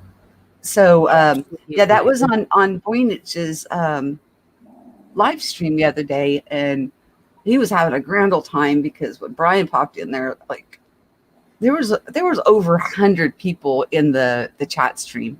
So yeah, I threw you under the bus, Hebrew. Oh, wow. No, I'll get you back for that. But no, seriously though, I'm gonna mute up. For those that don't know, which I'm sure everybody that's watching right now does know, Dark Wolf has been doing a lot of work here in the last few years. I think maybe last couple of years. Is it? That is correct. Last year and a half to 2 years, yes, sir. Okay, last couple of years. We'll just say it. We'll just round it off to that. But no, but you have done a lot of tireless work here and doing these Mandela conferences. And I just want to say right off the bat, before I mention this, that I really do appreciate all the hard work and effort you put in. I know it has to be hard work to get everyone together and sell the tickets and whatnot have you, and have this this whole thing going on. And I'll let you take it from there. You can explain. Yeah, I was also going to add in, I mean, with this whole... Oh, yeah, go ahead, Saji. This whole shutdown going on, I imagine a lot of the logistics a lot of things are still up in the air as far as, how that's going to play out is for exact dates and getting everybody coordinated on the same page at the same place at the same time. It's been interesting. I got to say, at the beginning, we weren't sure exactly how we were going to pull it off. But the funny thing about this group is miracles happen. And by that, I mean, we have no idea how it's going to work itself out. But all of a sudden, it just works itself out with no problem. So we're going to be online this year. Can I have the share screen, please, sir? Oh, yes. Sorry about that. I'll go ahead and pop it right on up there, sir. No worries. Appreciate that. All right, guys, you see here the imec.world screen. This is the website. When you first go under, you're going to be asked to join the mailing list. I would highly suggest, not a problem. I would highly suggest that you join the mailing list, because you're going to find out anytime we change anything, add anything, have any kind of updates or events. This is one of the most important things you can do, is throw your name on here. We do not sell anyone's name. No worries. We are the IMEC organization, which is imec.world. We are a 501c3 non-for-profit organization. We are doing the Mandela Effect conferences worldwide. We started in Ketchum, Idaho in 2019, which was an amazing and absolutely incredible experience. If you go over to the gallery on the website, you can see some pictures here. You've got Mr. Chris Anatra there, Mr. Sean Bond, Mr. Scarab Performance here on the end, and then yours truly right there in the middle, the Dark Wolf. All these pictures from last year's conference, guys, we had an absolute blast. I cannot express how much fun this was. So, again, it's going to be June 20th to the 26th online, absolutely 110% free. You can get it either on the website here at imec.world, or you can get it at the International Mandela Effect YouTube page. That is the main place we will be streaming from, will be our YouTube page. This year's theme is Revelations of the Mandela Effect. Our main speaker this year is Regina Meredith. Regina Meredith is from Gaiam TV. Absolutely amazing. If you have a chance to go check out the work she's got already out available on YouTube, please do. I love her interview style. Very straightforward, very to the point, very great woman. I've talked to her personally a couple times. I am absolutely excited to hear her speech. I just cannot wait. And she's got like a real legitimacy thing of going on with her that helps kind of legitimize the whole Mandela effect in itself, because there's so many skeptics and non-believers. And whenever the news does a puff piece, it's almost like a slanted hit piece in disguise. Like, look at these. I mean, just like kind of the same way they treat flat earth. They want to talk about it, but they're doing it in jest. We don't really take this stuff seriously, and she makes it a little bit harder just to fluff off, if you know what I'm saying. Absolutely. She's a true journalist. She's worked for the big boys. She helped start Gaiam TV. Like, she has a very big stake in getting this information out to the public now as a true journalist and researcher. So yeah, top hats off for her doing this to help us out and being our keynote this year. We are more than honored to have her on board. Now, as Saji mentioned, I'm just going to chime in here real quick. As he mentioned, there's a lot of people, not a lot of people, but a few people that might not know some of these people. And if I'm not mistaken, there will be a few new people at this conference. Am I correct, sir? That is correct, sir. And yes, last year we had five speakers, and myself being the MC of the event. I did not give a speech last year. Last year it was Christopher Anatra, Cynthia Sue Larson, Kimberly Lynn Hansen, Lauren Cannell Pavelka, and Shane Robinson, as everybody knows, as Unbiased and On the Fence. Now let me go ahead, Saji. I'm sorry. Yeah, I'm really like dying to get in on this. The Chris Sinatra, you have him there on the screen now. I first became acquainted with him and or his channel when he released his I think it was his first video, where it was like a corporate training room, and he's talking about how it's affected his business and things of that nature. And I was just really intrigued by that video.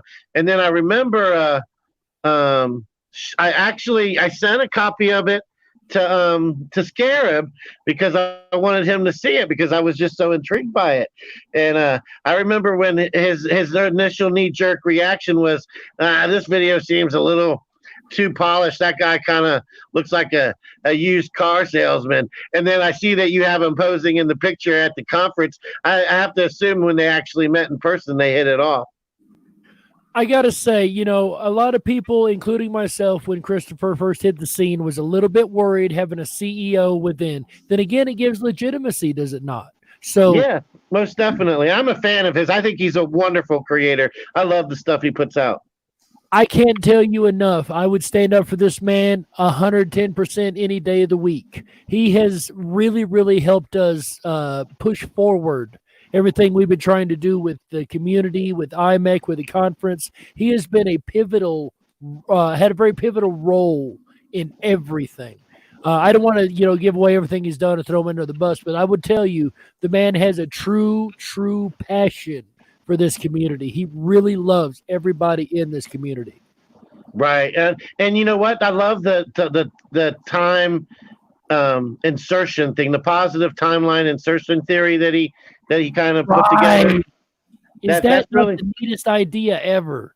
Yeah, that it really is. So back to my question though, you had that picture of him standing there with you guys all together and Dan. I assume they hit it off and everybody's cool now, right? Oh, everybody hit it off. I can't tell you how magical that weekend was. And I bet it was a great time. I wish I could have been there.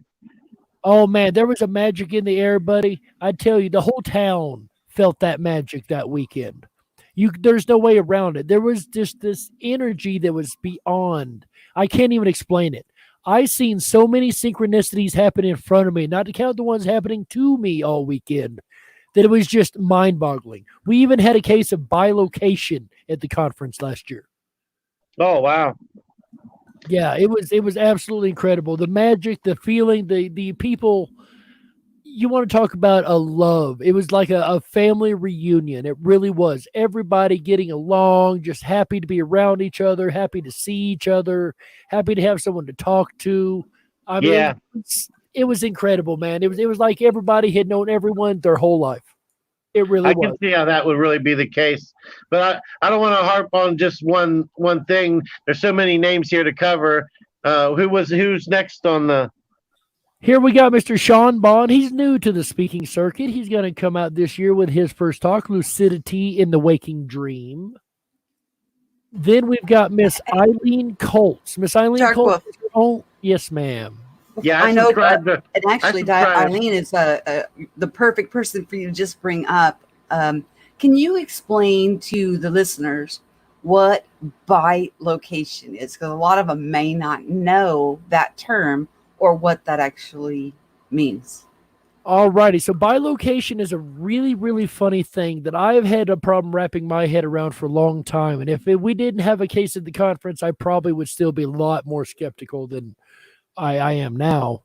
So at the conference, there's these two ladies, one lady and her son and another lady just by herself, just a solo conference goer. Well, they're both staying in the same hotel. On the second day, one of them, her and her son came out and had a full conversation with the first girl. I mean, just about all kinds of stuff.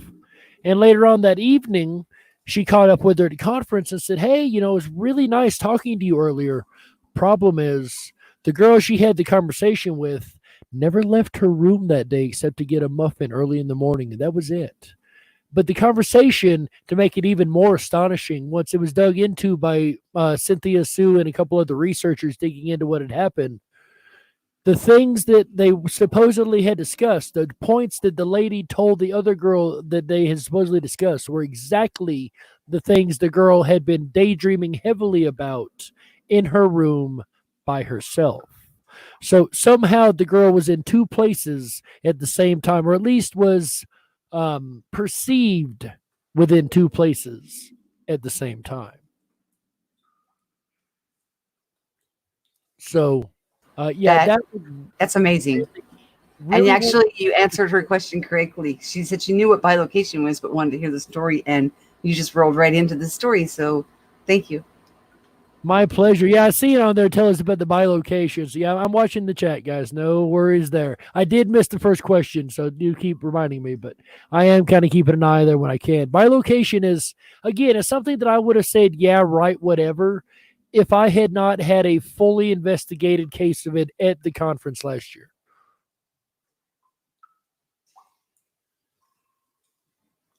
And when you have that many, I'm so sorry to cut you off, Michelle. I keep muting up, and then I have to hurry and try to unmute when you pause. But it's okay. You're doing great. Well, when you have that many investigators and researchers in one place, something happens. It is getting heavily researched. I guarantee you. So you had many magical things happen when you had so many of you guys all share in the same space. I mean, like a lot of phenomena happen from what I understand. Magical is not even the beginning of the like magical is the best word we have in English for it, but it doesn't even begin to describe the incredibleness of and that. The energy, like when they were asking about, how did everybody get along? it was described as such love and unconditional love, and everybody was so open to everyone's experiences that so there wasn't any animosity or any, there was no bumping heads. Everybody, there was the energy of just love and camaraderie and magic and phenomena. I mean, from what I've heard from other people who did get to attend and from you, was that it was one heck of an experience, and definitely don't want to miss it this year. It is something that once I did it, I was so astonished at how incredible it was. I wish I had done it long before. I really did. And I say I did nothing. Let's be clear. I had an idea. The entire Mandela Effect Conference team pulled that together. I will never take full credit for that. Ever. Well, I'll tell you, it would be nice. Huh? You were the coordinator. You had a lot of assistants, yes, but you did coordinate it. I mean, give yourself some credit there, Dark Wolf. Well, we all coordinated it. I threw the idea out. I got the ball rolling, and I contacted someone and said, "Hey, here's my idea. What do you think about doing this?" And then we pulled the team together, and the team as a whole created the whole thing. And you found a space, and you got the hotel deals, and you got the coupons for the restaurants, and you sold the tickets, and you announced the speakers, and you got in contact with the speakers, and you set up lodging for the speakers. And should I go on, or are you getting? No, it was all a fair amount of work on everyone's side, though, because like the backdrops and special little things that did happen there, a lot of it I couldn't have done myself. So I had a lot to do with it. Yes, I did a lot of groundwork, a lot of footwork. I'll take that. But I will always give credit where it's due, and the team has earned more than they did just as much as I did. Now let me ask. I'd like to ask some details about it for people who don't know, who have never been or never even heard of the Mandela Conference, which I'm sure there's not a whole lot that haven't. But what I'm saying is this a little bit of details, like about the tickets and some of the events that are going to be going on during this. And you've already mentioned some of the speakers. What other sorts of things do we have to look forward to here at the Mandela Conference this year? Well, of course, you mentioned the tickets. You can get your tickets online absolutely free. There's no tickets. Are you kidding me? Yeah, it's absolutely free. If you were interested in being involved in like the Q&As or any of the special panels, we will have a sign up for that available on the IMEX site here. But that's more so if you want to be in the Q&A for Regina Meredith or the panel discussion at the end of a certain day, if you want to register a question to be asked, certain things like that, we will have that all set up by that time. I don't know where it's at on the website right at the moment. I've got a webmaster who does a great job, but I haven't had a chance to scour it lately. Dark Wolf, would it be? I know you're familiar with the material. I can't think of the better word to say on the YouTube channel. Maybe you can choose a clip to play from last year, so we can get an idea of what it looked like, what it physically was. Like an example of somebody asking a question to the panel and a response or something like that. Yeah, give me just 1 minute here, bud. I think I could do that. That should not be an issue at all. Let's see here.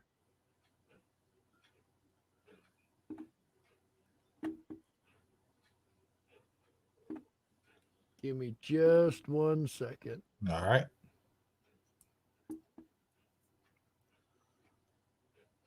And Saji, if I'm not mistaken, we were going to ask him this later on, but if he would like to, he could play some clips from his radio show or his channel. Saji, you there?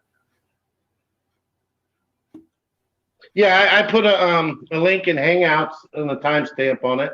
Oh, okay. No, I figured maybe we would show some of his clips if he agreed to do so. Yeah, for sure. That's one at a time. Oh yeah, I'm I just don't see how that would be any kind of problem, guys. Let me see if I can get this to where you guys can hear it. Bear with me just a moment. all right. And let me see if I can put it on. Can you hear that? Can you guys hear that? Barely. Yeah, it's low.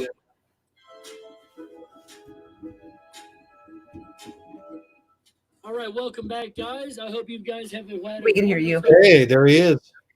That last speech, that was the most heartfelt. Oh my goodness. I cannot wait till this gets out online. That's going to touch so many people.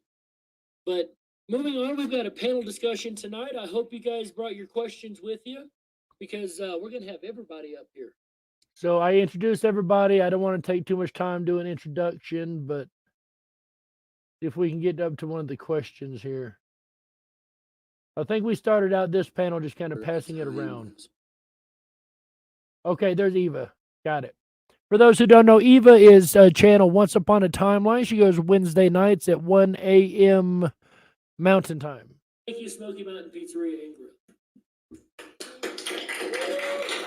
They were one of our sponsors last year. All right, ladies and gentlemen, and I am Jerry Hicks, also known as Dark Wolf, and I'll be joining the panel.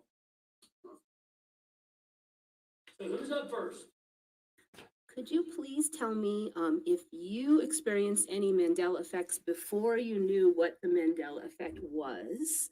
And if so, what did you attribute the causes? I'm sure in your mind you're thinking, oh, it must be. What did you think was happening before you knew what was happening? That's a really good question. So in 08, as I was saying earlier, my group of friends decided to play music. That was the first one. I couldn't reconcile that one in my head. I couldn't make any logic sense of that one. I was speaking with somebody earlier about the Bible changed the debtors and trespasses. And I remember I would see different, versions as I was young in the Bible. One Bible would say this and one Bible would say that. Now I'm wondering if I wasn't watching flip-flops the whole time. I don't know, but I would reconcile that in my head as different translations, two different versions, whatever the case may be. That's basically the first one I really remember, seeing something funny with. I was going to say the Berenstain Bears at the time, but now that I'm sitting here thinking about it, I remember a time, it was around 2008, and I was outside in the sun. The sun looked different. It's this big, bright, white sun. So now that I think about it, I'm going to say the sun, not having any idea, just knowing that there was something off. And it hurt my eye. I didn't even, as far as trying to figure out what to attribute it to, I just was confused. I just didn't have any idea what it was. Just went on with life. Yeah, I just didn't know what to make of it, honestly. Yeah, exactly. One that I mentioned was this music on the radio that they were announcing that there was a song that was brand new. They'd never played it. And then when it came on the air, I thought, what are they talking about? I'm so sick of this. You guys want me to hit stop at any time, just let me know. So I asked my sister, I just wish I could hear him better. Even before that, I couldn't play trivia games because trivia never. I couldn't relate to things. They just everything seemed to change. Awesome. And I didn't back then. I didn't know what to attribute it to.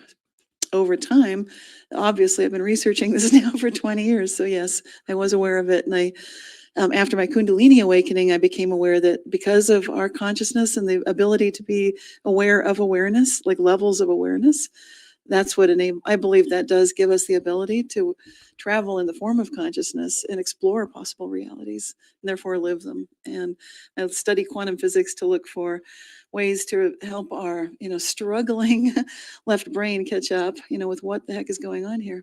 Because we can sometimes feel like this is a very cut and dry, true and false, black and white universe, but that's not really the way it works at all, as I see it. Yeah. And how did you try to reconcile that? Oh boy, I've not really felt like I've fit in much my whole life. So this is the first time I really feel like I fit in is with the Mandela Effect community.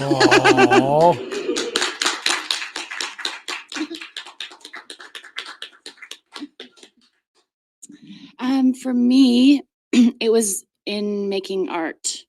And didn't really know what I was doing. So I want to be clear here. She does not consider herself Mandela affected. She is, don't get me wrong, but she does not consider herself labeled as such. And she just doesn't like labels, period, is why. was just allowing it to make itself. And so interesting things would happen. Like portraits, large scale portraits, 7 feet tall, would normally take me 4 or 5 weeks to create. And then it got to a point where I wasn't. Does anybody make art here? So that state where you're trying to make it perfect, and things don't happen there. But it's when you're in love with your materials, or you're in love with and in love with the paper and the song that's playing, and I noticed. Well, I didn't notice because I was not there. It's in retrospect I noticed, but I start drawing at like 2 a.m, and the first time it happened to me, I was having the most wonderful time, and then I snapped back into it, and the entire portrait was done, and it was dark outside, so I was like, the entire day went away, and where was I? But this was the most amazing work that I'd been a part of, and I didn't recognize the line work. It was way better than I could have done. And so that was so weird. And so I like, how long was I actually drawing for? What time is it? And when I looked at the clock, only 45 minutes had passed. And I was like, wow. Because this is what at every exhibition, people look at the big intricate works and like, oh my gosh, how long did it take? And yeah, so that's the clip. I'm not going to keep playing. That takes a couple more, maybe 10 more minutes or so to finish that question. But let me interject here real quick. Can you imagine yourself as you're a waiter, okay? And you're waiting tables. You go up, and this lady's sitting at a booth by herself, okay? And you go up and you ask her if you want to take her order. And she goes, when you pick up the menu and you are reading the lines and you're noticing the fingerprints on the back of the menu and you're reading the description and you're looking at the pictures and then you're comparing it to the price and you're imagining the chef making the meal. So, and then, you decide to go ahead and get the chicken, and then you come up and ask me about my order, and I realize it's been 45 minutes since you asked it to me. I'm sorry, go ahead. I was just trying to have fun with it. I'm not really making fun of her. It's just, I don't know. My bad. But yes, the conference will be June 20th to the 26th. Darkwolf, do you have any examples of how large and how involved her art actually is for Saji to get an idea when she's talking about doing this art and then finding out it only took 45 minutes? It's jaw dropping when you see what. Yeah, there you go. Oh yeah, I've actually already watched this, but go ahead. Yeah, I'm trying to find there's the picture I'm looking for right there.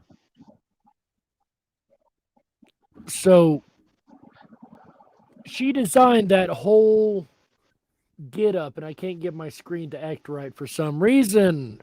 That's looking lovely. The higher the tech, the harder the wreck, what you said. But anyway, yeah, I'm screwballing that. Yeah, here's a good picture of her art right there. Oh wow. So yeah, she designed the neon, all of it. She designed that whole thing. Wow. I used to dabble in painting when I was younger, so I know that it not only is it an expensive hobby, but you can't. What I'm getting at is when you're working on something, you have to kind of commit to it, because you work on something and you don't finish it, you could have like $70, $80, $100 invested in a halfway done canvas, Hey, this kind of reminds me, it's kind of amazing when you see someone like Bob Ross who painted when he was doing those paintings, he was doing them all in real time. You know, when you saw him on TV, there was no editing done. There was no time lapse or anything. He did all that in real time, and it's just amazing to me how fast some of those beautiful works of art some people can do. And that just, I'm just saying that to say this, that I'm not saying that that's what happened here. I'm just saying that, like, not too many people can do that. You know, that's the point I'm trying to make. I think it's an acquired skill with time and practice. Yeah. I don't know about acquired. It's definitely a skill. I've been trying for years, and my stick figures look anorexic. So I don't know about acquired. Some people are born with this natural ability, and when you talk to an artist, usually they'll work on a piece for days, you know, before they're even satisfied, and still they're wanting to tweak it. And then for her to say that she did such incredible and such look at the lines and the designs and the shading in 45 minutes. Mm-hmm. I mean, that's whoa, talk about time slowing down and speeding up. I mean, that's another part of this phenomena that a lot of us talk about, is how time speeds up and slows down. And, you know, there's no part of this phenomena that in our reality that's not touched by this phenomenon. It's just fascinating. Yeah, I tell you, I wish I had your I'm talking about Dark Wolf right now. I wish I had your I can't even, your organization skills or your skills to be able to put something like this together, these Mandela conferences. I'd like to put something together for a Midwestern Mandela conference. I think that would be kind of neat to bring that up, because there's a lot of these conferences that you guys have panels and stuff that I can't attend simply because of the distance factor, you know? Well, we are international. We are trying to go all over the country. We started over in Idaho. Then we went to the East Coast. And by the way, this does not count as an East Coast event. This counts as a worldwide event. So the East Coast is still open for another conference. We are also looking at many, many other places. I've had people we got somebody in Sedona just shortly, like a couple months after the conference ended, sent us an email. They've did the footwork. They've got a place for us. They got all this stuff. They did everything we need to have a conference in Sedona. We're like, hold on, slow down. We're not there yet. We've got some people in Chicago that really want us there. There's so many people that want us to come, and we know that. We're aware of that. And we've worked out a way that we'll announce later on. We've got some more big announcements coming out of IMEC. Don't you worry, guys. Got a lot of neat stuff planned. Oh, but speaking of which, I'm one sorry. thing not a problem. I'm almost done, I promise. One thing we will be doing is the community will have a lot more say in how things are going on with the conferences, as far as where they're at, maybe certain speakers the community would like to see. We're going to implement a whole lot of things coming up through IMEC that's just completely going to be amazing. Fully community oriented, fully community interactive. Everything we do is for the community. There's a non-for-profit. Nobody's making money off this. Nobody at all. All this is for is to pay to have the conferences, to pay for the conference rooms and the food and all these little intricacies that we have to deal with. I wish it didn't work that way. I didn't make the economy. I'm sorry. That's the way it's got to be. You know? Well, yeah, I was going to tell you, I would actually volunteer my time or my physical presence or, you know, physical labor or whatever you guys needed. But I wouldn't ask for any compensation. I would just ask that you know, cover the expenses of what it would take to get me to where I needed to go do whatever needed to be done. But as far as getting paid for it, I don't need to be paid for it. But yeah, I would volunteer to help in any way I can, even if it's just from my house and you just need me to help with anything. So just let me know. Well, it is much appreciated, Sadji. I will definitely keep you in mind if ever we need the help. And also, they do have a link for people who can to make, you know, even small contributions go a long way. You know, they're paying for a website, you know, they're paying for all of the background stuff. And even, you know, if it's 10, 20, 30, or up to 200, 300, whatever is in your budget, it all goes right back into the conference and helps to produce and put out, you know, high quality. So anything can help, whether it be a skill or a few bucks. Now, I was going to mention also, Dark Wolf, you have a charity that you particularly sponsor, or you I'll let you bring it up. But what is the name of the charity? What does it cover? What does it do? Well, the charity is IMEC. That's what it is. IMEC is the 501c3 organization that's doing the conferences. International Mandela Effect Conference is the charity that puts on the conferences that happen each event. Okay. That's so what we did. Okay. Here's how this was born. So the first conference, I told you all the speakers that were involved and myself, that was the original team that came together to put that on. At the end of it, I told them, I do not want this to be a one-off. This was too good. I don't want us to just split ways and, you know, oh, that was fun, whatever, and just be it at that. No, I want this team to stay together and continue to do what we're doing. Well, they listened, and we did stay together. And then we decided we need a bank account to pay for this. Well, in order to do this, we have to be set up as a business of some type. So, of course, we went non-for-profit for the community. Everything we do is for the community, once again.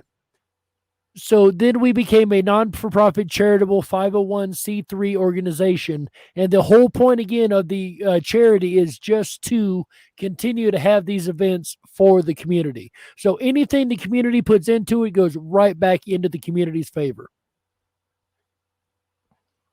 Awesome. You know, and as Saji mentioned, and I'll say the same thing, I'll just kind of repeat what he said. If there's anything I could do to help, or any way that I can contribute, you know, I don't have a whole lot of money or anything like that, but I can contribute my time. I can contribute by posting videos or posting links in my descriptions, or whatever I could do, whatever it is, just let me know. Every last one of you guys can help us. You guys want to help us spread the word, do just that. Go on to the International Mandela Effect YouTube page. We've got little 14, 25, 30-second advertisement clips already made. We've got an incredible video production team that does that for us.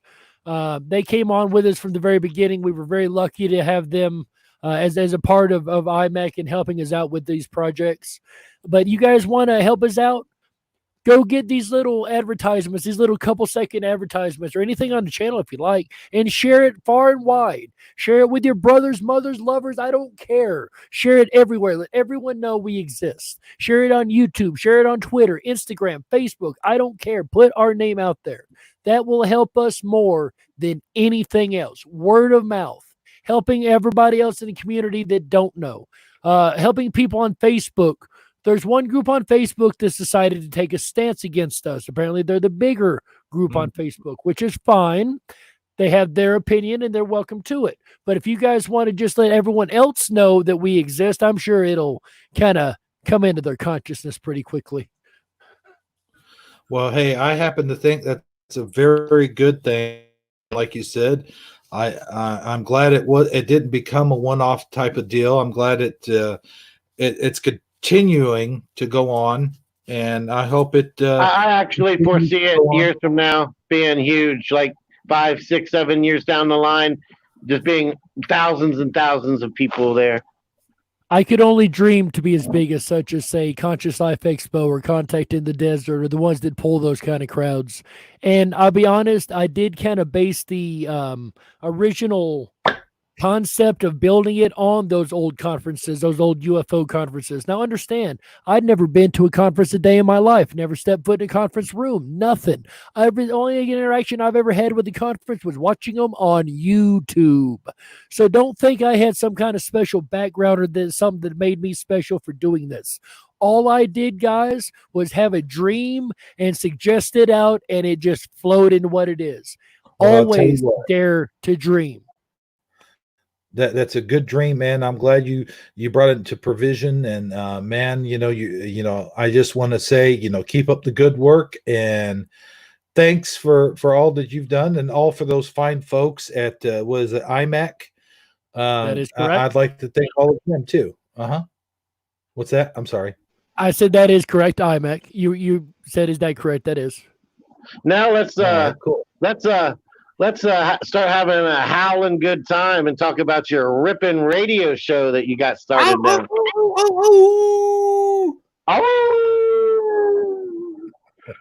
Oh yeah.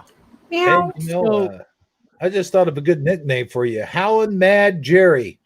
How about that? Howlin' Mad, I'll take it. I'll take it. I like it. Yeah. I'm going to have to use that sometime. We're howling mad over here in the den. There you the go. The government's got us howling mad. Yeah. There you go. Yeah, I will admit I did kind of, that's not all mine. You can use it, by the way.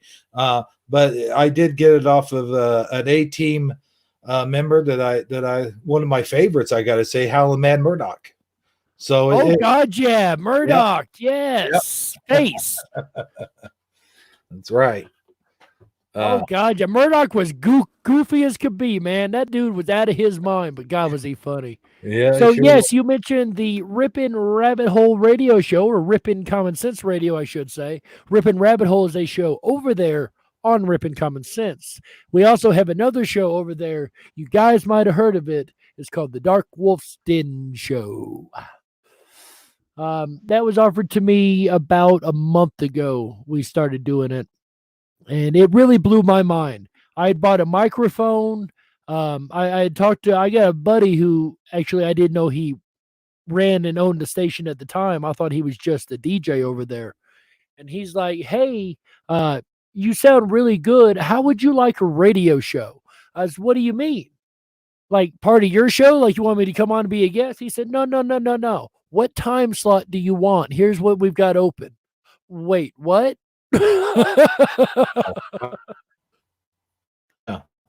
So this really came out of left field for me. And the guy I found out, interestingly enough, I met him about a year ago this time. I knew him 20 years ago on a completely different chat program that I used to use called Pal Talk. And once we got to hanging out, I mentioned it. And the next day he come back, he's like, dude, I know you. I said, what do you mean? Of course you know me. He's like, no. You remember Pal Talk? Yeah. I knew you 20 years ago in your room. I used to hang out in your room. No, you didn't. Then he starts giving me names of people that used to hang out in the room, and I was totally flabbergasted. So I knew this guy 20 years prior, and just by chance of the Mandela effect, ended up running him back into him, and he thought I was good enough for a radio show. So I've been honored and blessed to have that over there. And our point on the radio show is to bring the paranormal into the mainstream, into normal. Somebody told me the other day, Eileen Colt said that I've got a golden thumb for making normal the paranormal. And that's what we try to do over there. We try to prove that because science says it's impossible means absolutely nothing. Believe in the paranormal because that's just science that we're yet to figure out. Well, let me ask you this. Go ahead, bro. Oh, I was just going to ask, there's a lot of talk over the Huff Paranormal. I was wondering if you are you subscribed to him, or have you ever watched any of his videos? I don't know how you found out about this. I find it intriguing that you would know about this conversation that has happened, but yes, Huff Paranormal actually became a conversation in the backstage lounge a couple weeks ago. I've watched his stuff, and I do enjoy his stuff. However, I am very skeptical of his stuff. I'm kind of on the fence with him. I don't know if he's being deceitful or if it's legit, because he has a lot of cuts that are intriguing. But here's my problem. It's not Huff that I have the issue with. It is the science of the technology that they're using. The spirit boxes they're using right now have a radio input. I don't think that's right. I think the spirit boxes should have a random noise generation input. That way, you would know it's not words that were prefabricated coming into the machine by any means. That would negate a lot of the argument against fraudulent activity with these spirit boxes, which I could see is easily done. I can easily make them say whatever I want them to.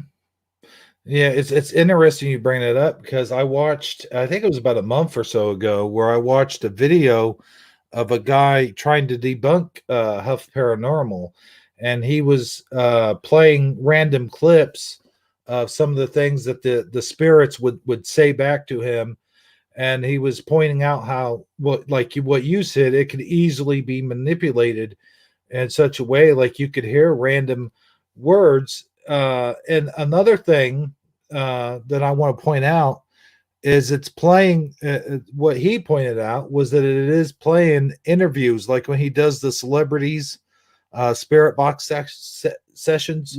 It is playing sort of random interviews that those that have passed on, the celebrities anyway. I don't know about the just the normal everyday average person who isn't a celebrity who wouldn't have interviews. I don't know how you'd be able to debunk that, except to say that there are random catchphrases or random words that are played throughout the radio waves that you could pick up. You could pick up radio waves listening to a baby monitor, for an example. It plays off almost the same frequency as a spirit box. But when the thing I wanted to point out actually is that the guy that did the video, and I forget what his name is or anything, but he's actually got a wolf avatar. Isn't that interesting? He's got Nice. Yeah. My kind of guy already. So, I listened to him years ago. I think it was he's been doing this for several years now.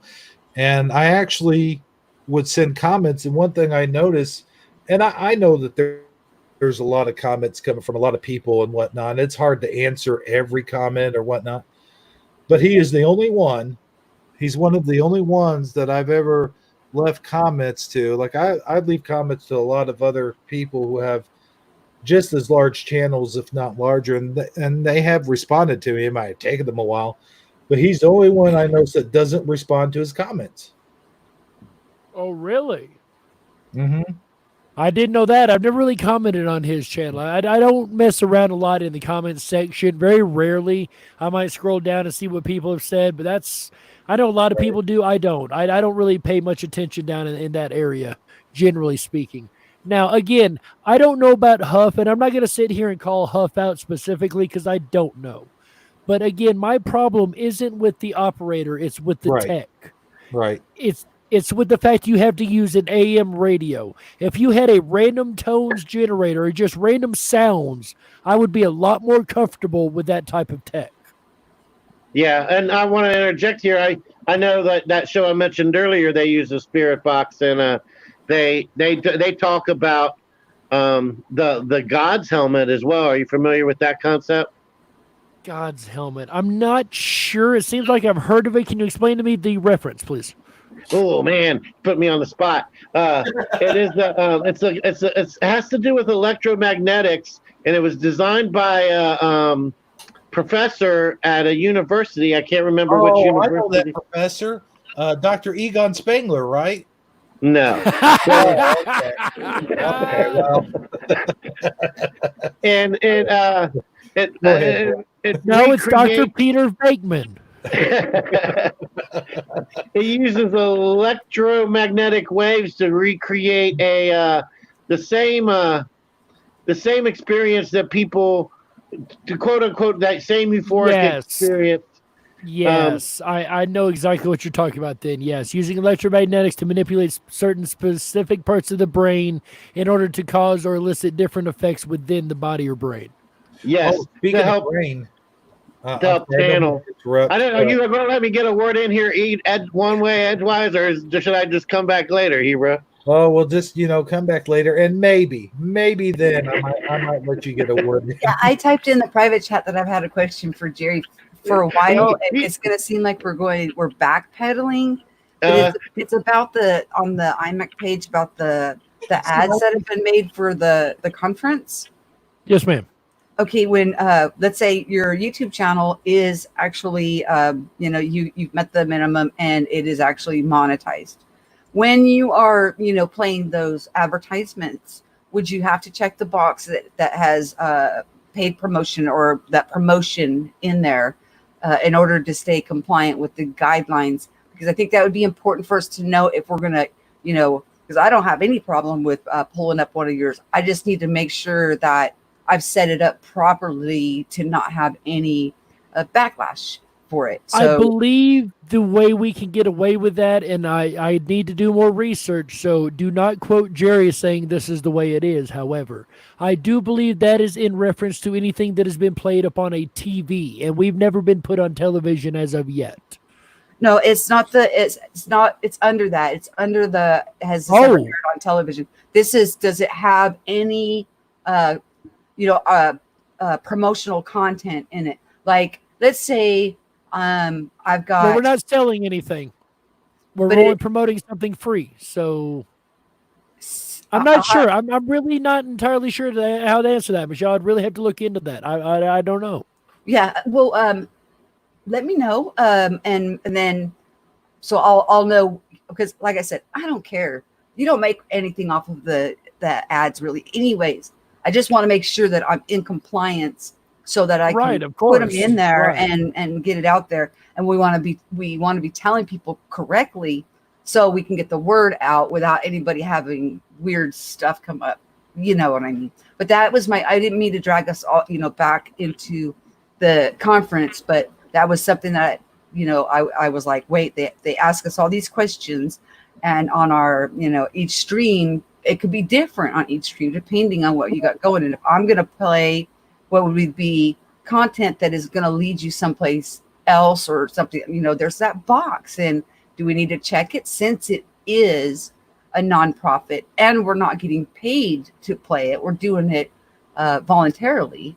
Does that make a difference? And whenever you find out, just let me know, because I have absolutely no problem with either plugging it or playing one of the ads if that's allowed, or if I can check that box. Otherwise, we can just by mouth plug it and put the links in, and then we wouldn't have any problems. But a professional ad would look nicer and draw more attention to it.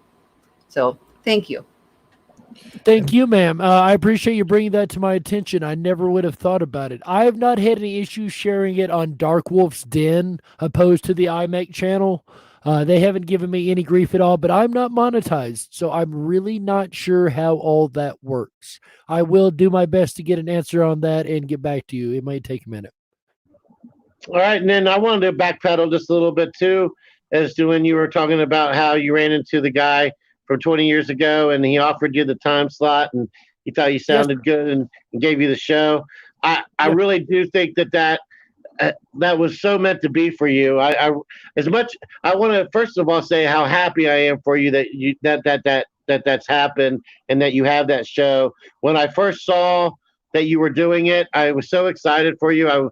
I wanted to make sure I was there when on that first show when you had it.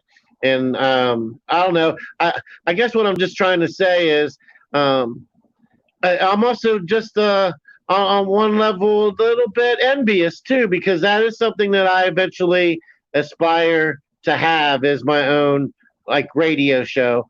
Not that I'm not happy here doing this with Hebrew, because I love doing this with Hebrew, and I consider this kind of like training or proving grounds, or kind of getting my feet wet or my toes wet, and practicing the craft, getting out there and doing something that I can actually do here and now. But to someday actually have a real radio show is something that I aspire to eventually accomplish. So I am very happy for you, my friend. And with that being said, I would like to play a clip from your show. I actually put a thing in Hangouts that I put a time marker on it so we could start it at an exact point. And this is from your second show. And it's basically the beginning, right when you finally actually start the show. I just thought it was a really good way to the way you introed the show. It was just a really cool thing, and plus you started off with that whole how thing, and I don't know if you want to bring it up, or I don't know if you can see the timestamp in the link and hang it out. would probably be easier for you to bring it up and play it because of the audio situation that I have and had to do to play that last one. Are you on it already over there?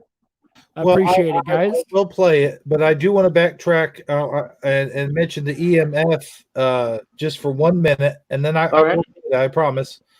I was going to mention it earlier, but I couldn't get a word in edgewise because you were talking. You do seem to be pretty popular here, Dark Wolf. Everybody wants more airtime. At the beginning of the show, he's like, "Well, I'm going to have Saji do the interview," and I haven't hardly. I'm barely going to say anything. I'll throw some stuff in every now and again. And I'm the one struggling here just to get some voice in, but. I'm not upset. I'm actually having a great time. You can tell you're a very popular guest. Well, I appreciate it, guys. It's usually the other way around too, Dark Wolf. You know what I'm saying? Wink, wink. Oh yeah. No, but getting back to the EMF, electronic. I guess it wouldn't be EMF. It's electronic voice phenomenon. So it'd be EVP. Right. Some of that stuff that they play, and especially when they used to do that show Ghost Hunters, some of the stuff that they play, you notice they put the captioning there at the bottom of it. And what I wondered was, would I still be able to hear what the ghosts are supposedly saying if I didn't read that captioning? If it wasn't primed in your brain, yes. Exactly. I've wondered that many, many times. And when I watch Huff Paranormal, I tend to either put it off to the side where I can't see the video or close my eyes and listen to what he's presenting to see what I hear. And it can be construed one way or the other a lot of times. I don't know. It's a lot of priming, I think you're right, goes on with a lot of that. And now Ghost Adventures. Like that voice phenomena where one person could hear one word and the other, I'm not trying to plug money bags, but you know how he brought up where some heard one word and others would hear another word? Can it be something along those lines, do you think? I think it is along those lines, considering it's like usually staticky sound you're listening through to begin with. I think it's got a bit of audio pareidolia to do with it, but only to a degree. One thing, I could hear something totally different, but if he's priming us or he's putting the words up there, of course, we're going to hear what he's telling us because that our mind now is focused on that. Gotcha. Correct. Okay, I'm with you. Thank you. So yeah, anytime I hear somebody present an EVP, I will pretty much make it a point to close my eyes, or unless they just blatantly say what they said it was, they think it was, then you're screwed. You're already primed at that point. Yeah, and you're absolutely right. And I've tried to do that a couple of times myself, but sometimes you're just a little too tempted to turn and look. It's like I'll listen to it, and then I'll hear what that dude said, or I'll whatever, and then I'll listen to it again. But the second time I listen to it, I'll rewind it back, and I'll actually watch the words. And then that does seem to change your mind when you watch it back again with the words playing. Exactly. So, and if that's the case, a lot of times I will like try to play it again and just hear anything but what they say it is. But no, I just wanted to bring that up because that does come into play when Huff does it as well. Because like we said, he puts the words up there. But I will play that what is it, Saji? I'm sorry. Well, before you guys get into that quick, I just want to say that again, the spirit boxes and the technology, I think they're really, really, really close with this. If they would just change out the sound coming into the system from real words and real radio to random tones and sounds and just whatever else, then I think they would have probably one of the best scientific experimental devices for ghost phenomenon to have ever existed. And anybody listening who's into spirit boxes, if you want to change that little piece of the setup, you will definitely have my attention if you catch stuff, because that is my biggest argument against the whole science right now. Hey, Dark, Yeah, and what's I your know thoughts? I'm running this in the ground, but if you got Netflix or access to Netflix, you should.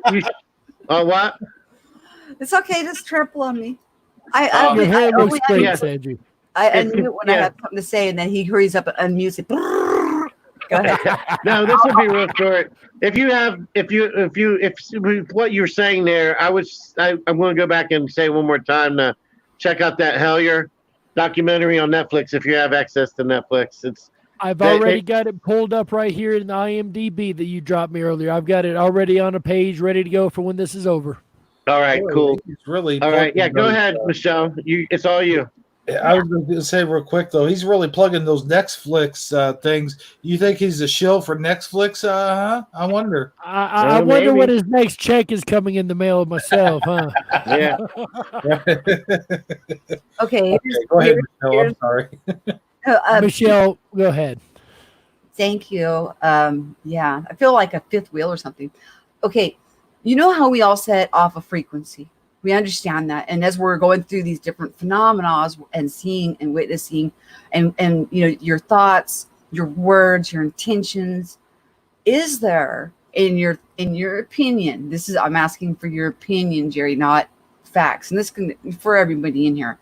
Is there a possibility or a probability that it's not necessarily ghosts, but maybe memories that people hold in their heart that they're omitting from their own, like being a walking antenna of frequency and vibration that we are, that these systems are actually picking up answers and things like that? Could it be from other living beings that are affecting the electronics? Because one of the things that we have come to find out is if you're really, really excited and you don't know how to control your energy, you can blow out your whole live stream. You could take, your whole computer system. I've been around several people when you brought up, Shane from Unbiased on the Fence, and a lot of people that, from that group, we all had problems with our electronics. It seemed like almost around the same time we were blowing them up and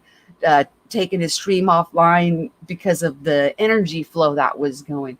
Do you think that there's a possibility or probability, in your opinion, that these electrical devices are actually picking up what's in your heart or your mind or whoever is around it, and then putting it into some form of staticky type words? So in my opinion, theoretically, is it possible? Absolutely. Absolutely. That very well could be the case. The electromagnetic frequencies coming off the body being detected by the unit could be interpreting them as such. Yes, that is likely. I don't know how probable or improbable, whatever, but it's definitely not out of the realm of possibility. So I would say yes. My opinion would be that is possible. And since you think that in your opinion it is possible, can you expand a little bit more on your opinion? Because I know you well enough to know you're a deep thinker, and you wouldn't just put out a possible, probable without having a little bit more going on with this electronic voice phenomena. You're obviously very interested in it, and so is Hebrew. So how would you think that because I have my own opinion on it, but okay, so for the sake Yeah. For the sake of the argument, and I do appreciate the question again, Michelle. For the sake of the argument, here's how I believe that could work. The heart gives off a very large electromagnetic field, much larger actually than the brain, even probably 10 times as strong as the brain, if not 100 times. I'm not sure about my numbers there. I'm sure Michelle knows. Which is why they use the EKG to revive it, right? That is correct. So your heart gives off a very strong electromagnetic frequency. Your brain also gives off an electromagnetic frequency. Your body in general gives off a electromagnetic frequency. Every person does. It's just the way we're built. Is a function of how our systems work. So because we do give off these energies, we don't know how they're being detected by other devices in the environment, like, say, an EVP reader. If it can pick up electromagnetic frequencies from other things and other electronics around it, there's no reason to think that the electronic or electromagnetic frequencies from our own body, as varying as they may be, couldn't be able to, because we know they do extend into the environment. There's nothing to believe that they couldn't be picked up by an EVP reader. Maybe some people more strongly than others. Why the different voices, as far as like literally different tones in the voice across different cases, I can't explain. It could be the amount of energy coming off a person at any given time. Could go all the way down into the biology of what you've eaten and the amount of electricity flowing in any given person at any given moment. Of course, people know those with a weak heart have a very weak electromagnetic signal, thus they have to have a pacemaker to continue the repetitious beating. So yeah, I do believe under that thought process, the possibility is there because we do put bioelectromagnetic energy into the environment. It could be possibly detected by EVP devices. Again, this is theoretical, and I'm not saying this is how it is, but it is probable. Like the toroidal field that is, the energy field that surrounds our person. And then it actually, once you get your heart and mind, lined up, then you go and it's a Merkaba and it's a much larger space. So yeah, I get it. And so, and it does interfere with electronics because we've experienced that, as a group. Right. It's phenomenal. So thank you very much for your answer. I appreciate it. Not a problem. I mean, it does make sense. In theory, you're right. That could be the case. It's not exactly accepted in paranormal research as being the case, but we haven't been able to fully rule it out either. So he who detects it may hear what they want to hear because it's them. It's from inside of them. So if you're the one with the box, you may be the one because it's actually coming from inside of you. Projecting it onto the box, yes. Yes. Okay. All right. And then same question to Hebrew and Saji, what their thoughts are on it, if you don't mind, if you have any. Go ahead, Hebrew. You can go first.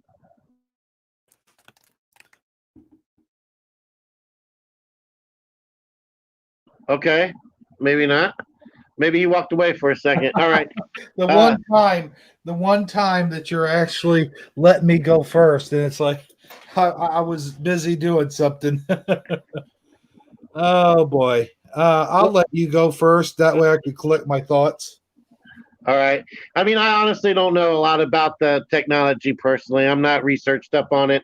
But what I do know from what little bit I from listening to different podcasts and things like watching different shows along those lines, is it really does seem like that it's a if we're talking about the same thing, there is if there's a way to bridge the gap, I would say that's probably right up there in the top. I don't know, at the top of the heap of ways to bridge it, because everything is electromagnetic. It can also come down to frequency based. And here's what I guess what I'm trying to say is, a lot of times, I'm having a hard time finding the right words to say what I'm thinking, but basically, how we have our five senses, right? We have eyesight, we have smelling, we have touch, we have taste, and we have hearing, right? But there's probably so much more to observe.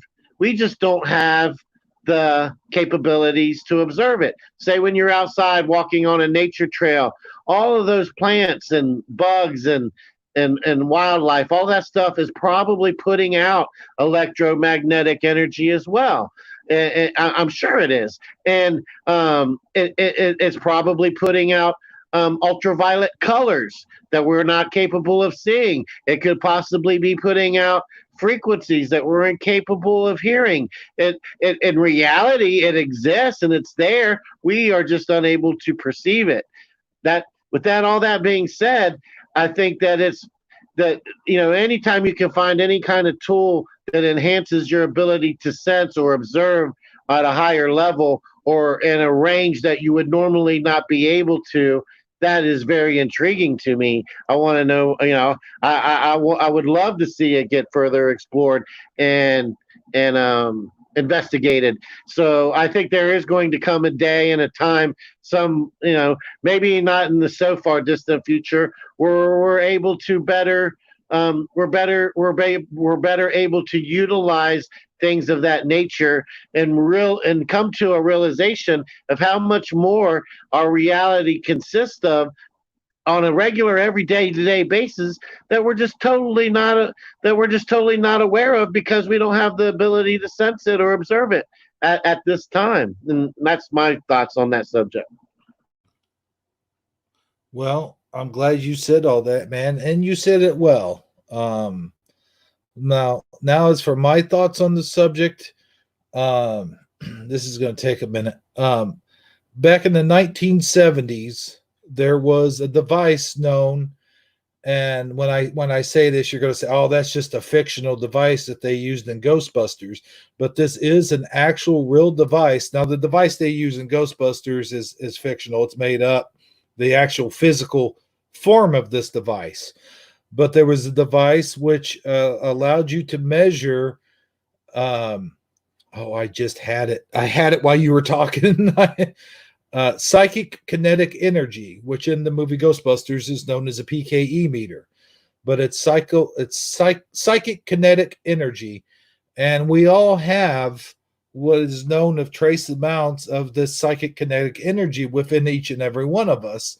Now, knowing how to unleash that's a different story, and we all give off the electronic energy, as it were. And I think that's what a lot of our body's made of. And I have a lot of theories as to when we pass on, this energy leaves our bodies, and there is still what they call residual energies. Now, with that being said, this device was used to track not spiritual energy so much as it was to track electronic energy, which is everywhere, as you say. It takes this energy to move our hands, or to move our eyes, or to send signals to the brain, or for the heart to pump blood and whatnot have you. But I do believe that we can feed off of these energies, and in some ways, like Michelle mentioned, we can send out certain vibrations. Like if we're thinking about a person, for example, if we're thinking about a loved one, it is in also, I don't want to interject, but I think intuition comes into play there too. Even though we're not seeing it on a conscious level, subconsciously we're picking up on those kind of things, and that's kind of maybe where intuition comes from. But go ahead, Hebrew. I don't mean to cut you off. I just wanted to throw that into what you're saying. But getting back to what Michelle was saying, is sometimes those energies can manifest. That's the word I was looking for. Manifest into physical energy. In other words, if I'm sitting here and I'm thinking about a certain person, I'm not too sure if that person would manifest as that person into our reality, our current reality, but it might manifest itself into a dream. And as we all know, when our bodies are relaxed and our brains go into what they call REM sleep, REM sleep, we are more acceptable to hypnotic suggestion, and more acceptable to remember stuff. Like we'll be able to recite plays or movie lines or whatever, and it has been proven scientifically that we are able to learn stuff through hypnotic suggestion while in our sleep. We're getting the hypnotic suggestion without even realizing it. Like, for example, when you watch a television show or a movie and you're just going to sleep and you're dreaming about that television show or movie, that is because your brain is switched on, and you're using more of your brain than you normally would while you're conscious. Or those old language tapes from the 80s too. What's that? I'm sorry, sir. Those old language tapes from the 80s. Learn while you sleep. Oh, yeah.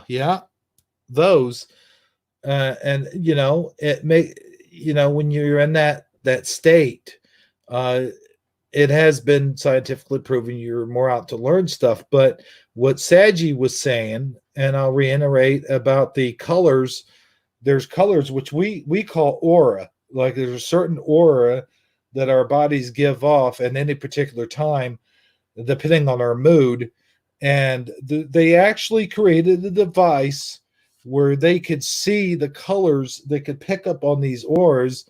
I'm not sure what exactly the name of the device is, but in the early 2000s, the late 90s, early 2000s, I would refer to it as PKE goggles, which I know is not correct, but that's what, that's what they call it in Ghostbusters.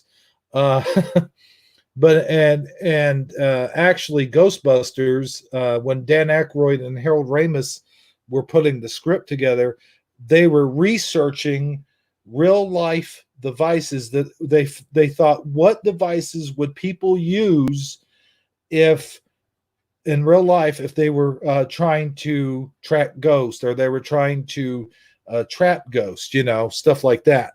So they actually dug up these real life devices, in which I mentioned the PKE meter being one of them.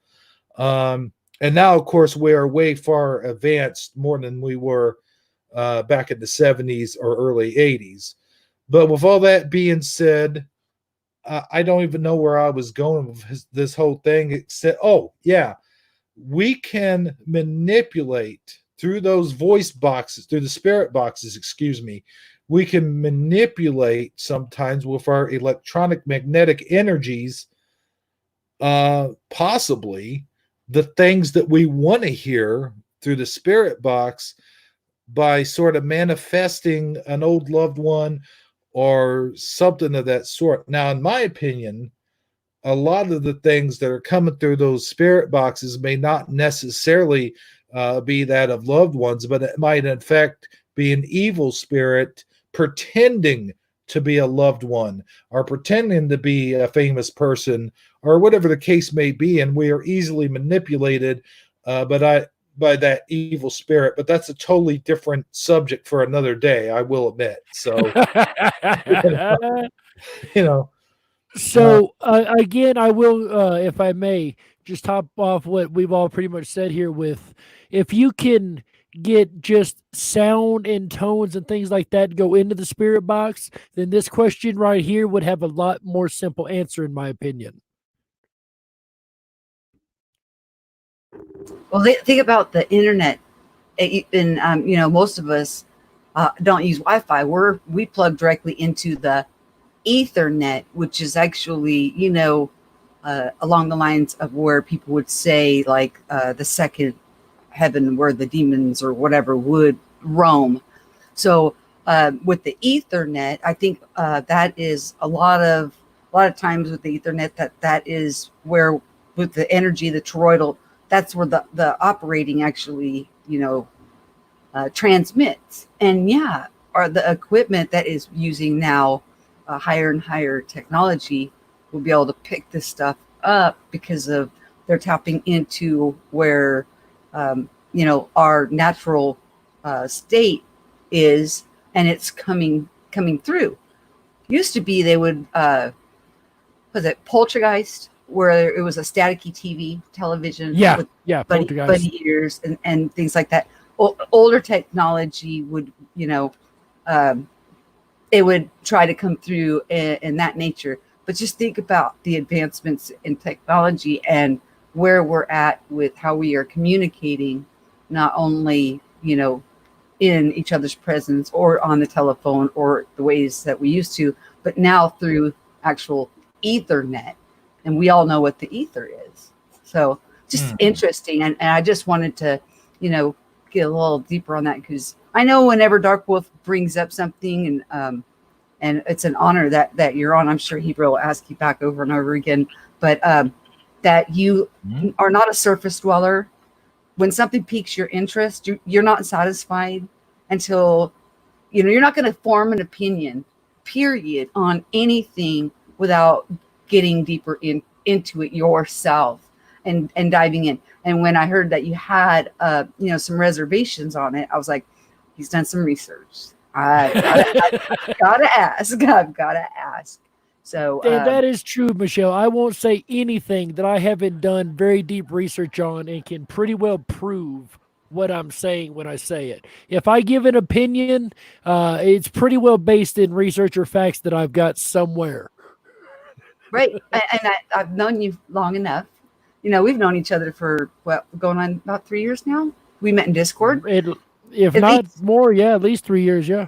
So I've known you well enough to know that, since you had an opinion, and it's just an opinion because, you're looking into it, that just means, okay, it piqued your interest. You're diving into it. You got something. And I didn't ask you for facts. I wanted to know what your opinion was. I mean, you're not sandblasting anybody, but your answer was everybody's is just amazing. And just like with Hebrew, talking about that, sometimes people may think they're hearing something that is a loving being from that ether, but it could not be a loving. It could be something malevolent, and that's where discernment comes in.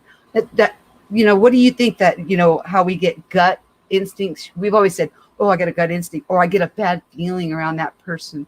Do you know how that's our natural way of being? So this touches on what Hebrew was talking about. You get that gut instinct, those intuitions, or the hairs on the back of your head start to stand up. That's because there's something in your field that you're picking up on that is not jiving with you. It's something that's maybe doesn't have good intentions for you, or something. You're feeling something. So, and right. When you said it's our natural state of being, with our heart sending out a certain frequency, and then our mind and our thoughts and our words and our intentions, it all has a vibration, an electrical component to it. So use discernment on everything and follow those intuitions. And but as soon as you said that, I was like, he's got more. Okay. I'll be quiet and let you go. I've been studying paranormal for 28 years now. So spiritual and ghost phenomenon has always been very, very intriguing to me. That's do you really think it's great a question. projection? Do you think maybe it's a projection from okay. My husband woke me up the other day. I was sharing this in the chat. He thought, because I have told him over and over, if I start to murmur something, that wake me up, because I don't like where I'm going, and then I will come right back here and it'll be over. But it wasn't really a bad experience. What I'm doing is I'm crying. I'm crying in my dream. What I'm doing is I'm looking at my daughter, and I'm trying to reach out and touch her and hug her, but I can't touch her and I can't hug her, and her mouth's moving and I can't hear her voice. And basically it's like I'm mourning and I'm crying. I didn't know that it was actually coming out verbally, and actually woke him up. And he thought, he looked back to 2000 when I was like, hey, if I start making noise, wake me up, because I'm off somewhere and I'm not happy, So he woke me up. But is there, this possibility that we are also, remember the Dream Worker series? We talk about, the work that we do in our sleep. Right. That I'm going through those emotions, and that it is her, but I'm transmuting those emotions to get a better understanding, even though I know she's not gone. But even in our sleep time, that energy vortex is still going on around. Well, we have to understand and define what we're talking about when we talk about spirits, because as I was having a conversation with someone last night, we have two different phenomenon going on within the ghost and spirit realm. We've got the classic haunting, where it's a spirit that is literally interacting in real time with whatever's going on around it. Then we have this other weird little phenomenon. And you find this one a lot of times on battlefields and highly, highly traumatic situations. And that is the and I apologize for the helicopter going over right now. It's being very loud. I don't know if it's being picked up or not. But anyway, it is the replaying of an event over and over and over and over and over and over in the fabric of time. The same event, repetitious, like the lady walking down the hall at the same time every night, one into the other, it never another time during the day, just that exact same time every night, like a recording over and over and over. So there are two different phenomena when you speak about ghost phenomenon that you must not get confused. I think that the recording one is what happens when you have a highly emotional, highly traumatic situation occur that leaves an imprint, if you will, on the fabric of reality itself that continues to replay over and over and over, opposed to, say, an active spirit is how I would probably term that is able to be interacted with as if I'm sitting here talking to you in real time in the environment. So it's almost like a record. Yes, almost like a record. And it is two different phenomena going on that are both called ghost phenomenon. If you look at it, it is two separate things happening. Yeah, 'cause one like the first one you mentioned, it's almost like it's a clip frozen in time. Yes. And then the second one you mentioned, it's an active self-aware entity. Yes, an active consciousness, just like you and me and Michelle and everyone else here. Yes.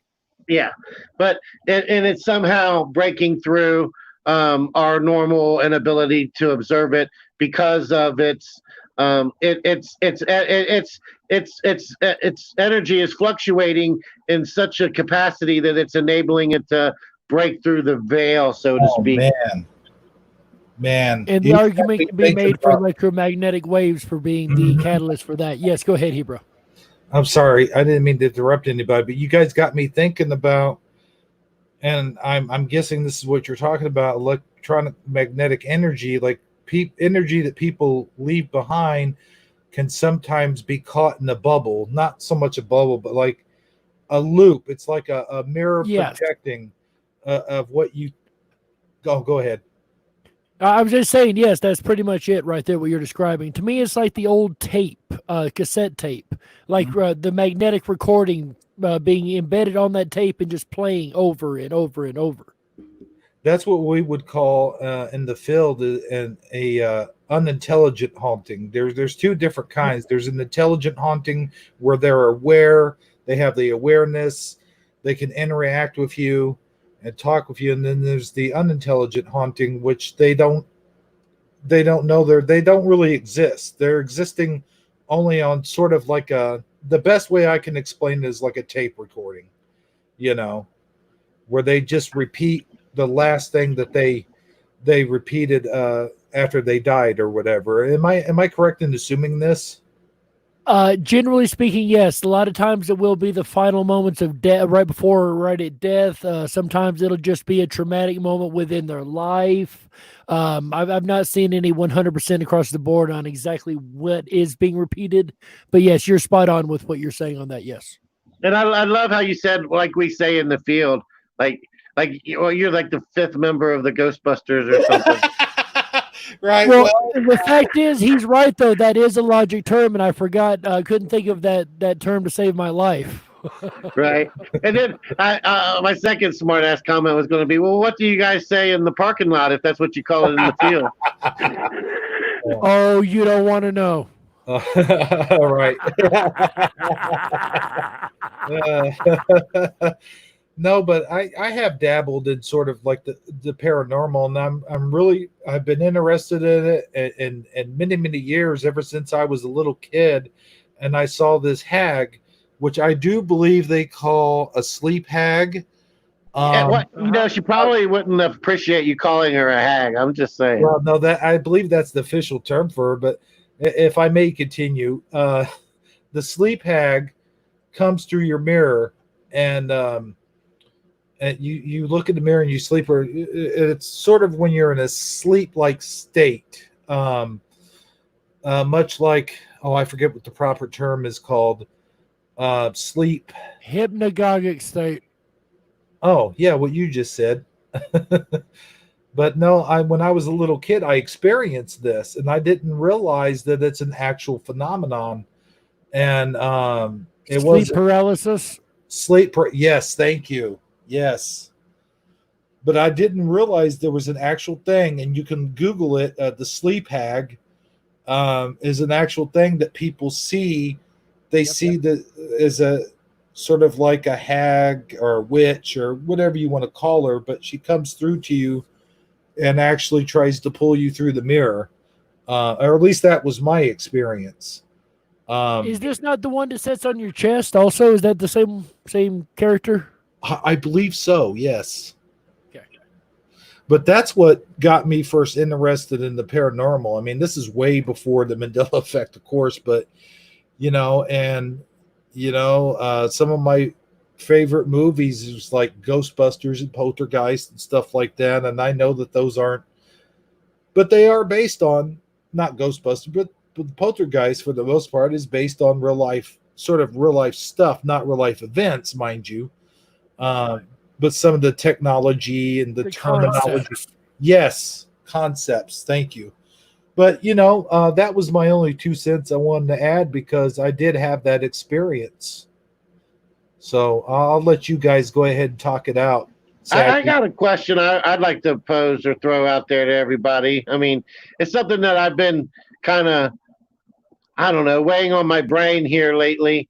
And that is it possible, or do these things contradict each other? The concept of all this paranormal stuff that we're talking about, it really does resonate strong with me. I listen to a lot of different shows and I really am intrigued by it. I find it fascinating and I believe that there is some truth to it.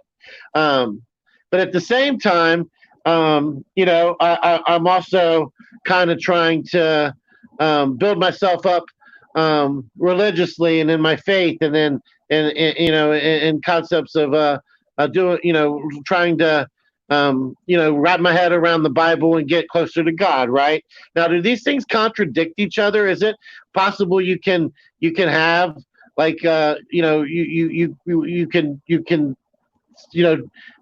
talk about the spirits like ghosts and things of that nature and still be a true believer and follower of God? And then I started thinking to myself, well, yeah, in a way.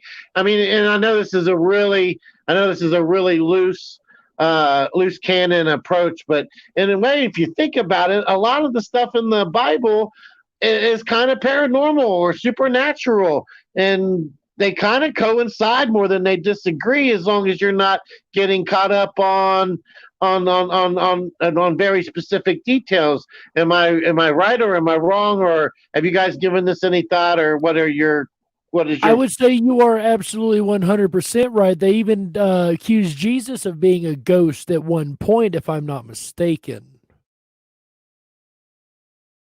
That's go ahead. No, that's what I want. I wanted to get you guys' feedback because I think they do.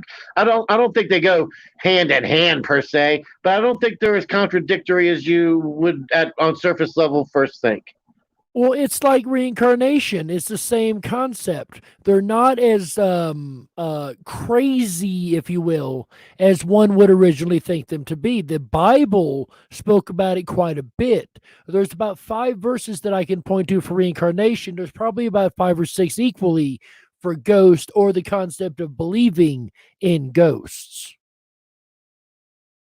Okay. How about you, Michelle? Do you got any thoughts on it one way or the other? Or Hebrew, or anybody? What? Are you going to make me repeat that, really? Just the question. All right. It's not really just a question. I'm so sorry. I don't have it on speaker, so I guess I'm trying to put everything I said in a nutshell. Is it contradictory do they contradict each other belief in the paranormal and ghosts and spirits and things of that nature, and religious, your religious beliefs and things of that. Is it possible to be both and not contradict and not be hypocrite or contradicting one? Yeah. The Bible talks about miracles, and it talks about the paranormal and phenomena of walking on water, healing, casting out what they called them demons, but he said 7. He brings up 7, and then we also have the 7 chakras, and then they get cleared, which one of them is your heart, and then that gets to your higher, which would be then your mind. And then what we're talking about is the energy, the vibration that we put out, which would create, and we're talking about Mandela effect here, which is a phenomena that is so mind-bending and so unique to each person. And we're also realizing that we've all operated with gut instincts, hair standing up on the back of our neck, or getting vibes from certain people. So would I say that religion and the paranormal or ghost or spiritual side phenomena are opposing? No, I think they go hand in hand. I think that by what you actually believe, you can actually create around you, because you'll put that out. Like if you think you're going to be haunted, you're going to resonate with that, and you may actually manifest a haunting around you from your own electronic frequency. That's how amazing we are. Yeah, that was kind of the answer I was looking for. Or actually, it was the answer I was looking for. And then also, I would like to say I've actually encountered like paranormal activity firsthand. Like I wouldn't be such a believer had it not actually happened to me. I've felt spirits in my presence. I felt I've been actually. I was at a camp on a camping trip once, and we were all sitting around the campfire. And I had in my mind that later that evening I was going to suggest that we tell some ghost stories. It's always a fun thing to do at night around the campfire. But I had gotten so caught up in, getting my tent and getting, the firewood and getting the fire going and getting everything organized. I hadn't quite gotten around to it yet. And I was finally sitting down, cracking open a beer, trying to get relaxed and calm down and relax and enjoy myself. And we actually saw something jump over the fire. All of us. There was like 5 or 6 of us there, and it looked like a person or a spirit, or even better yet, like I would say like a child or a leprechaun, and it jumped over the fire. We all literally saw it. It was like a shadow. It looked like a shadow jumping over the fire, and it didn't just do it once. It did it like 2 or 3 times within like a 30 to 45 second, in less than a minute. It did it. The first time I thought it was just like the way the wind caught the flame, and it, but it made me stop and look. And then when I stopped and looked, it made everybody else, you know how when you kind of turn your head real quick to look at something, that makes everybody else want to look and see, well, what's he looking at, And it's no sooner than I did that, and as soon as I started to shrug it off and think, that was nothing. Just as I was getting ready to look away again, it did it a second time, and then a third immediately right after, and we were all like had the EBGBs now. Nobody, and we were all, did you see that? Did you see that? Yeah, what did you see? We were doing that little game, and we spent the rest of the night just talking about that. We never got around to telling ghost stories because that would have been boring after that. But had I not had that experience, I wouldn't have believed it. I can tell you that much. Definitely. Hebrew, can you go ahead and check the backstage chat, please?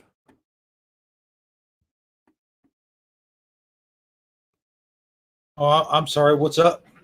I say, can you go ahead and check the backstage chat real quick, please, sir? Sure. We are going on 3 hours, and we haven't played his clip yet. Are we going to play his clip, Mr. Hebrew? Hold on a second. I'm reading all of this. What? Don't read mine. Just read his. Mine were to him. So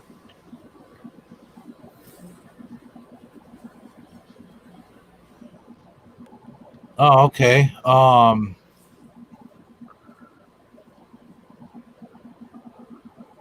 don't know what that means. Yeah, can we start drawing the He show wants on to. He down wants to a to. He close wants to real wrap quick? it up, my friend. Oh, okay.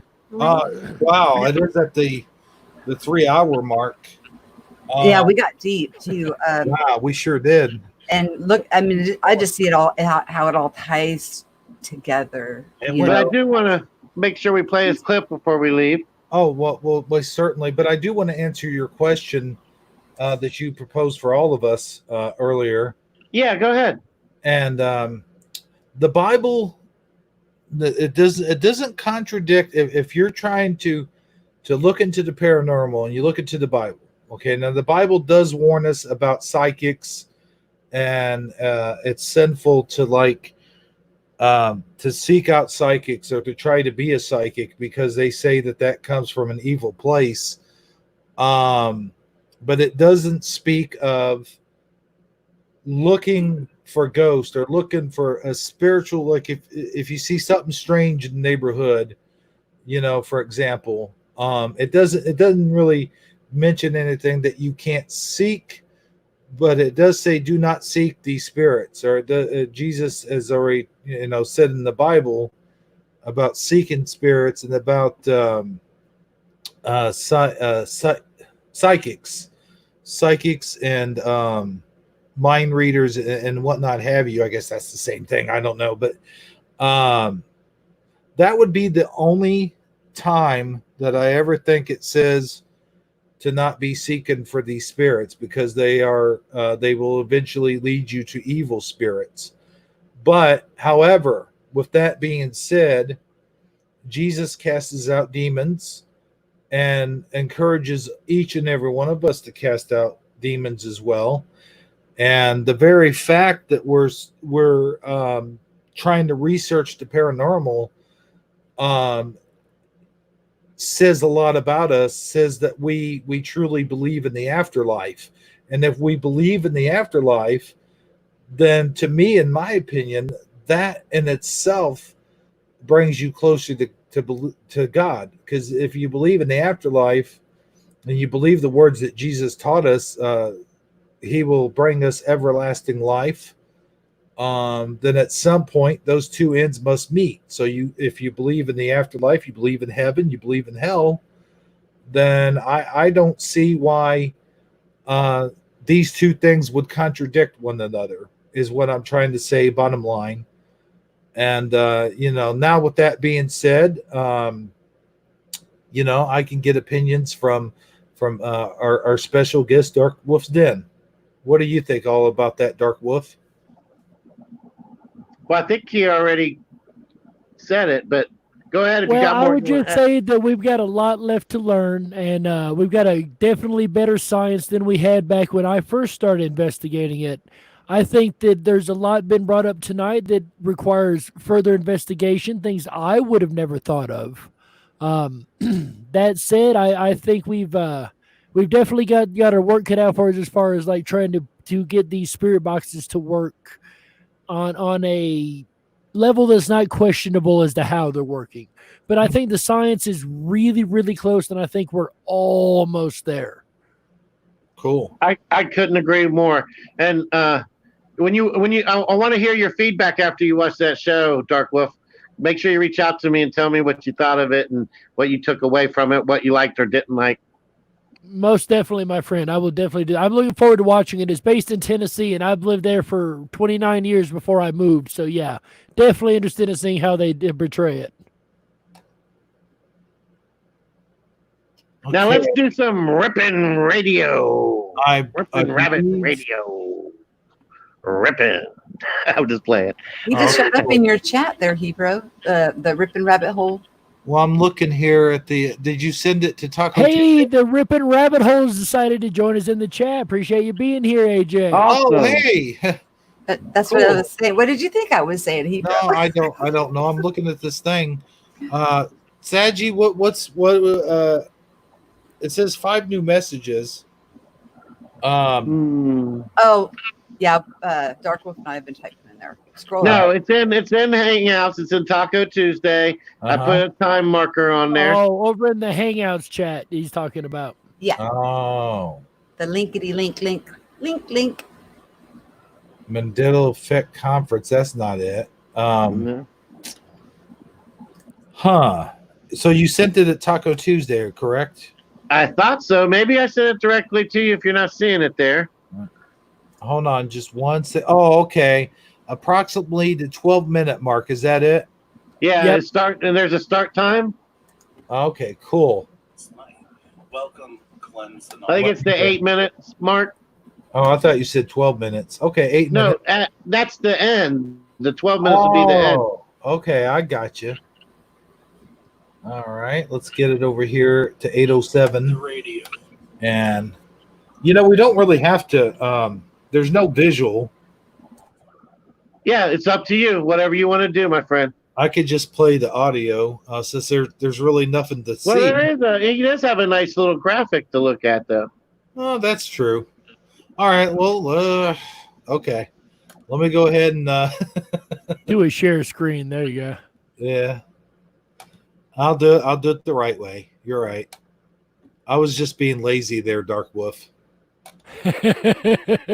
Well, that's why he's got me on here to call him out on his desk. That's right. Okay, here we go. Well, we got full volume here. Let me make sure. And here it is. You couldn't get me away. Even when they went to commercial, surprisingly enough, I didn't move. I was afraid I was going to miss something. And if you're like me, one of your first soirees in time travel came from a story written in 1895 by H.G. Wells called The Time Machine. This is the first story to popularize mechanical time travel. However, it is not the first mention of time travel in history. The first mention that I know of actually comes from the ancient Sanskrit Hindu text called the Mahabharata, and it was speculated to have been written about 400 BC. We're not going to the story here. I just thought it was really neat that that's the oldest text written, was about 400 BC, speaking of the concept of time travel. But since then, the idea has captured the minds and imaginations of generation upon generation of peoples. In modern times, we've had stories like Back to the Future, Time Cop, Terminator, and of course, The Time Traveler's Wife, just to name a few. Mechanical time travel devices seem to be pretty common in fiction, but what about in the real world? Well, what if I told you there very well may be evidence of real-world time travel? That's right. In his 2002 book, Le Nouveau Mystère du Vatican, or The Vatican's New Mystery, Father Francis Brune states that an Italian priest and scientist named Pellegrino Ernetti, along with 12 other of the most respected scientists of the time, invented a device called the chronovisor. And this is a really, really neat device, guys. So I want you to picture in your head real quick a great big metal cabinet, say gunmetal gray cabinet. And in the middle of this cabinet is a TV screen. And in the middle of the TV screen, you've got all kind of images playing. And on the side, you've got buttons and levers and knobs and all kind of fun little things to turn and play with. And the way this machine works is you tune in to a specific time and area. And the machine is supposed to collect the electromagnetic and sound energy waves from that area and redisplay them on a TV screen right in front of you. Now, they claim to have used this device to witness such things as the destruction of Sodom and Gomorrah, speeches given by the Roman politician Cicero, the Great Fire of Rome, and even the crucifixion of Jesus Christ. They were even said to have displayed and recorded the crucifixion of Christ. However, on his deathbed, Father Arnetti did admit to the Christ picture being faked. But that's where the story gets a little bit weird. You see, he was adamant to the point up to his death that the chronovisor really did exist. Even after admitting that the Jesus Christ picture was fake, he also was adamant that the chronovisor is a real thing. So you might be wondering what happened to the chronovisor. Well, the Vatican ordered it to be destroyed and dismantled. However, most truthers believe, like at the end of Indiana Jones and the Lost Ark, where the item was put in a box and put in a warehouse. I believe the very same thing has happened to this device. I believe it was put into a box in the very bottom of the Vatican archives to be hidden away from the public until such time that it's needed again. But is there any other evidence that would suggest time travel? Believe it or not, there actually is. How many of you have ever heard? Whenever you want to stop it, Hebrew. Also known as. Well, I just want to say, that's some very interesting stuff, and I'll tell you what, Mr. Dark Wolf, one of these days you and I are going to have to get together and just do a sort of a one-on-one time, because I am very interested in time travel and the paranormal and the, as we spoke about spiritual boxes and all that stuff. I wouldn't mind having an in-depth conversation with you sometime if that's cool by you. It would be both an honor and a pleasure, Hebrew, to have an in-depth conversation with a fellow field researcher.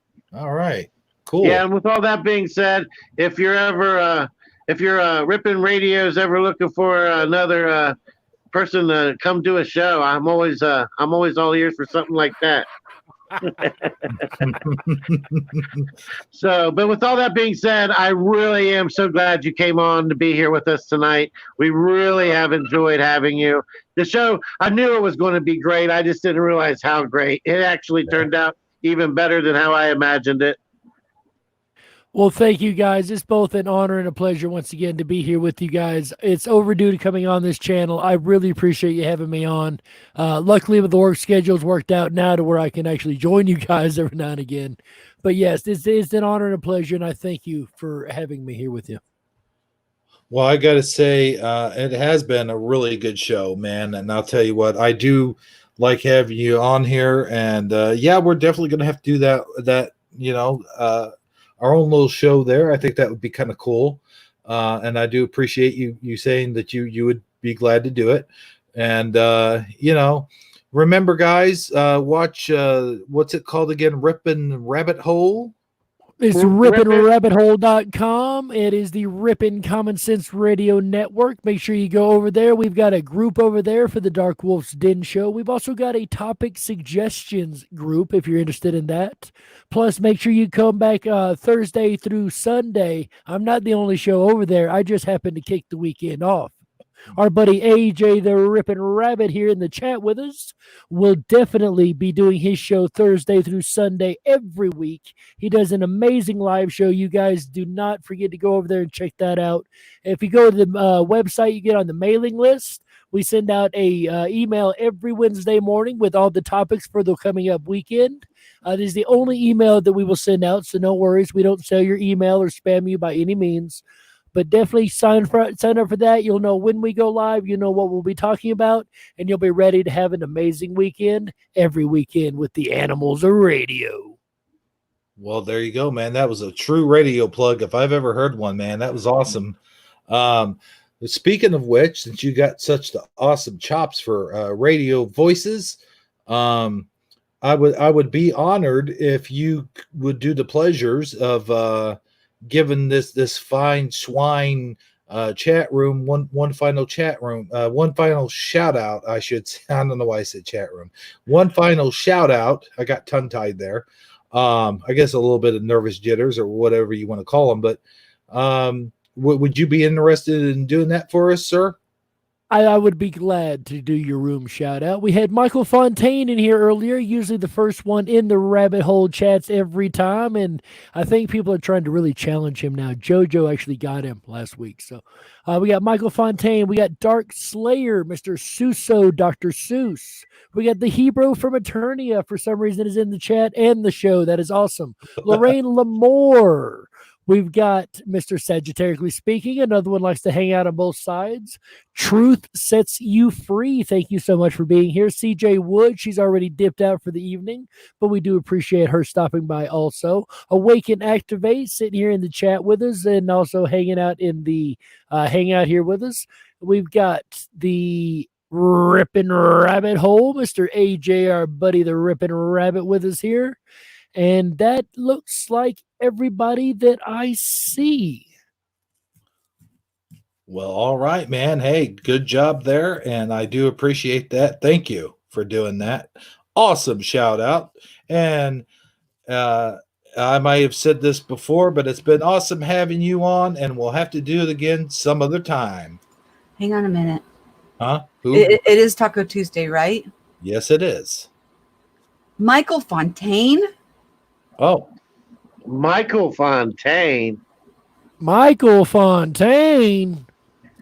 Michael Fontaine. I love it when she does that. What? That one is a clip. That one you should clip that. That is a clip. There you go. Yeah. Oh, the timing was perfect. Yay. Love it. Darkwolf, you're awesome sauce. I mean, you just went right into the rhythm of that. Nice. Well, I appreciate it. I do my best. You're awesome. Thank you, bro. My final words are thank you for this wonderful Taco Tuesday. Darkwolf, always, always, always a pleasure. And Hebrew gets some of the most amazing guests over here, and it's always an honor to be on the panel. Appreciate your time. And Saji already knows that I just adore him also. So much love to everyone in the chat. Thank you guys so much for allowing me to be here. And peace. Have a good night.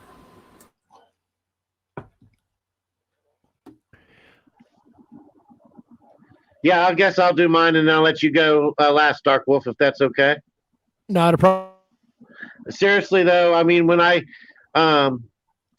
first had the idea to bring you on here, I knew it would be a great show. I know I just said that, but you really have been an awesome guest. It's really been awesome talking to you. Some of the stuff that we've discussed it was kind of like a breakthrough for me, too. It gave me some new stuff to think about and stuff I hadn't even thought about before. I really do look forward to seeing how your show grows and develops. I think you're going to be very successful in whatever it is you end up doing, both your radio show and the Mandela Conference stuff.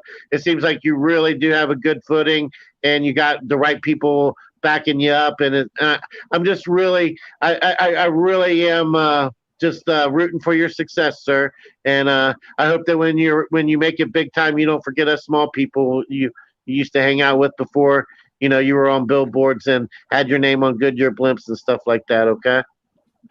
I don't think I'll ever get that big, but I appreciate your faith in me, my friend. If I ever do make it that big, I guarantee you I'll never forget where I come from. We the little men, we started grassroots, we'll always be grassroots. Now, tonight's show, guys, thank you so very much for having me on. I cannot tell you enough how much I appreciate it.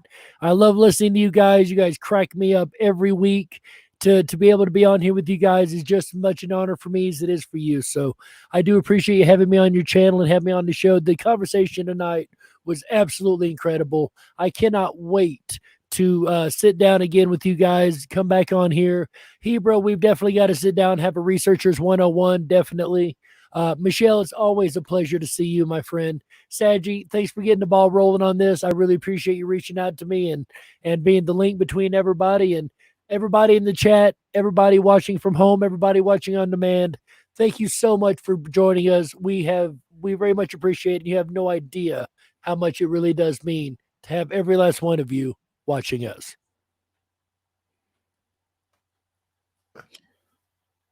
All right. Well, with that being said, everybody, thanks for being here. Thanks to our special guest, DarkwolfDen. And one small announcement before I cut her off. Shifty Sunday is being moved to Monday. We will be on next Monday. I think we may or may not have a guest. I don't know. But check that. Be sure to check that out. It's the same time, 8:30 Central, 9:30 Eastern. And until next time, for everyone here at the Hebrew crew, this has been Hebrew 77 saying good night, everybody. Have a very special Taco Tuesday. Well, it's Wednesday now. Good night.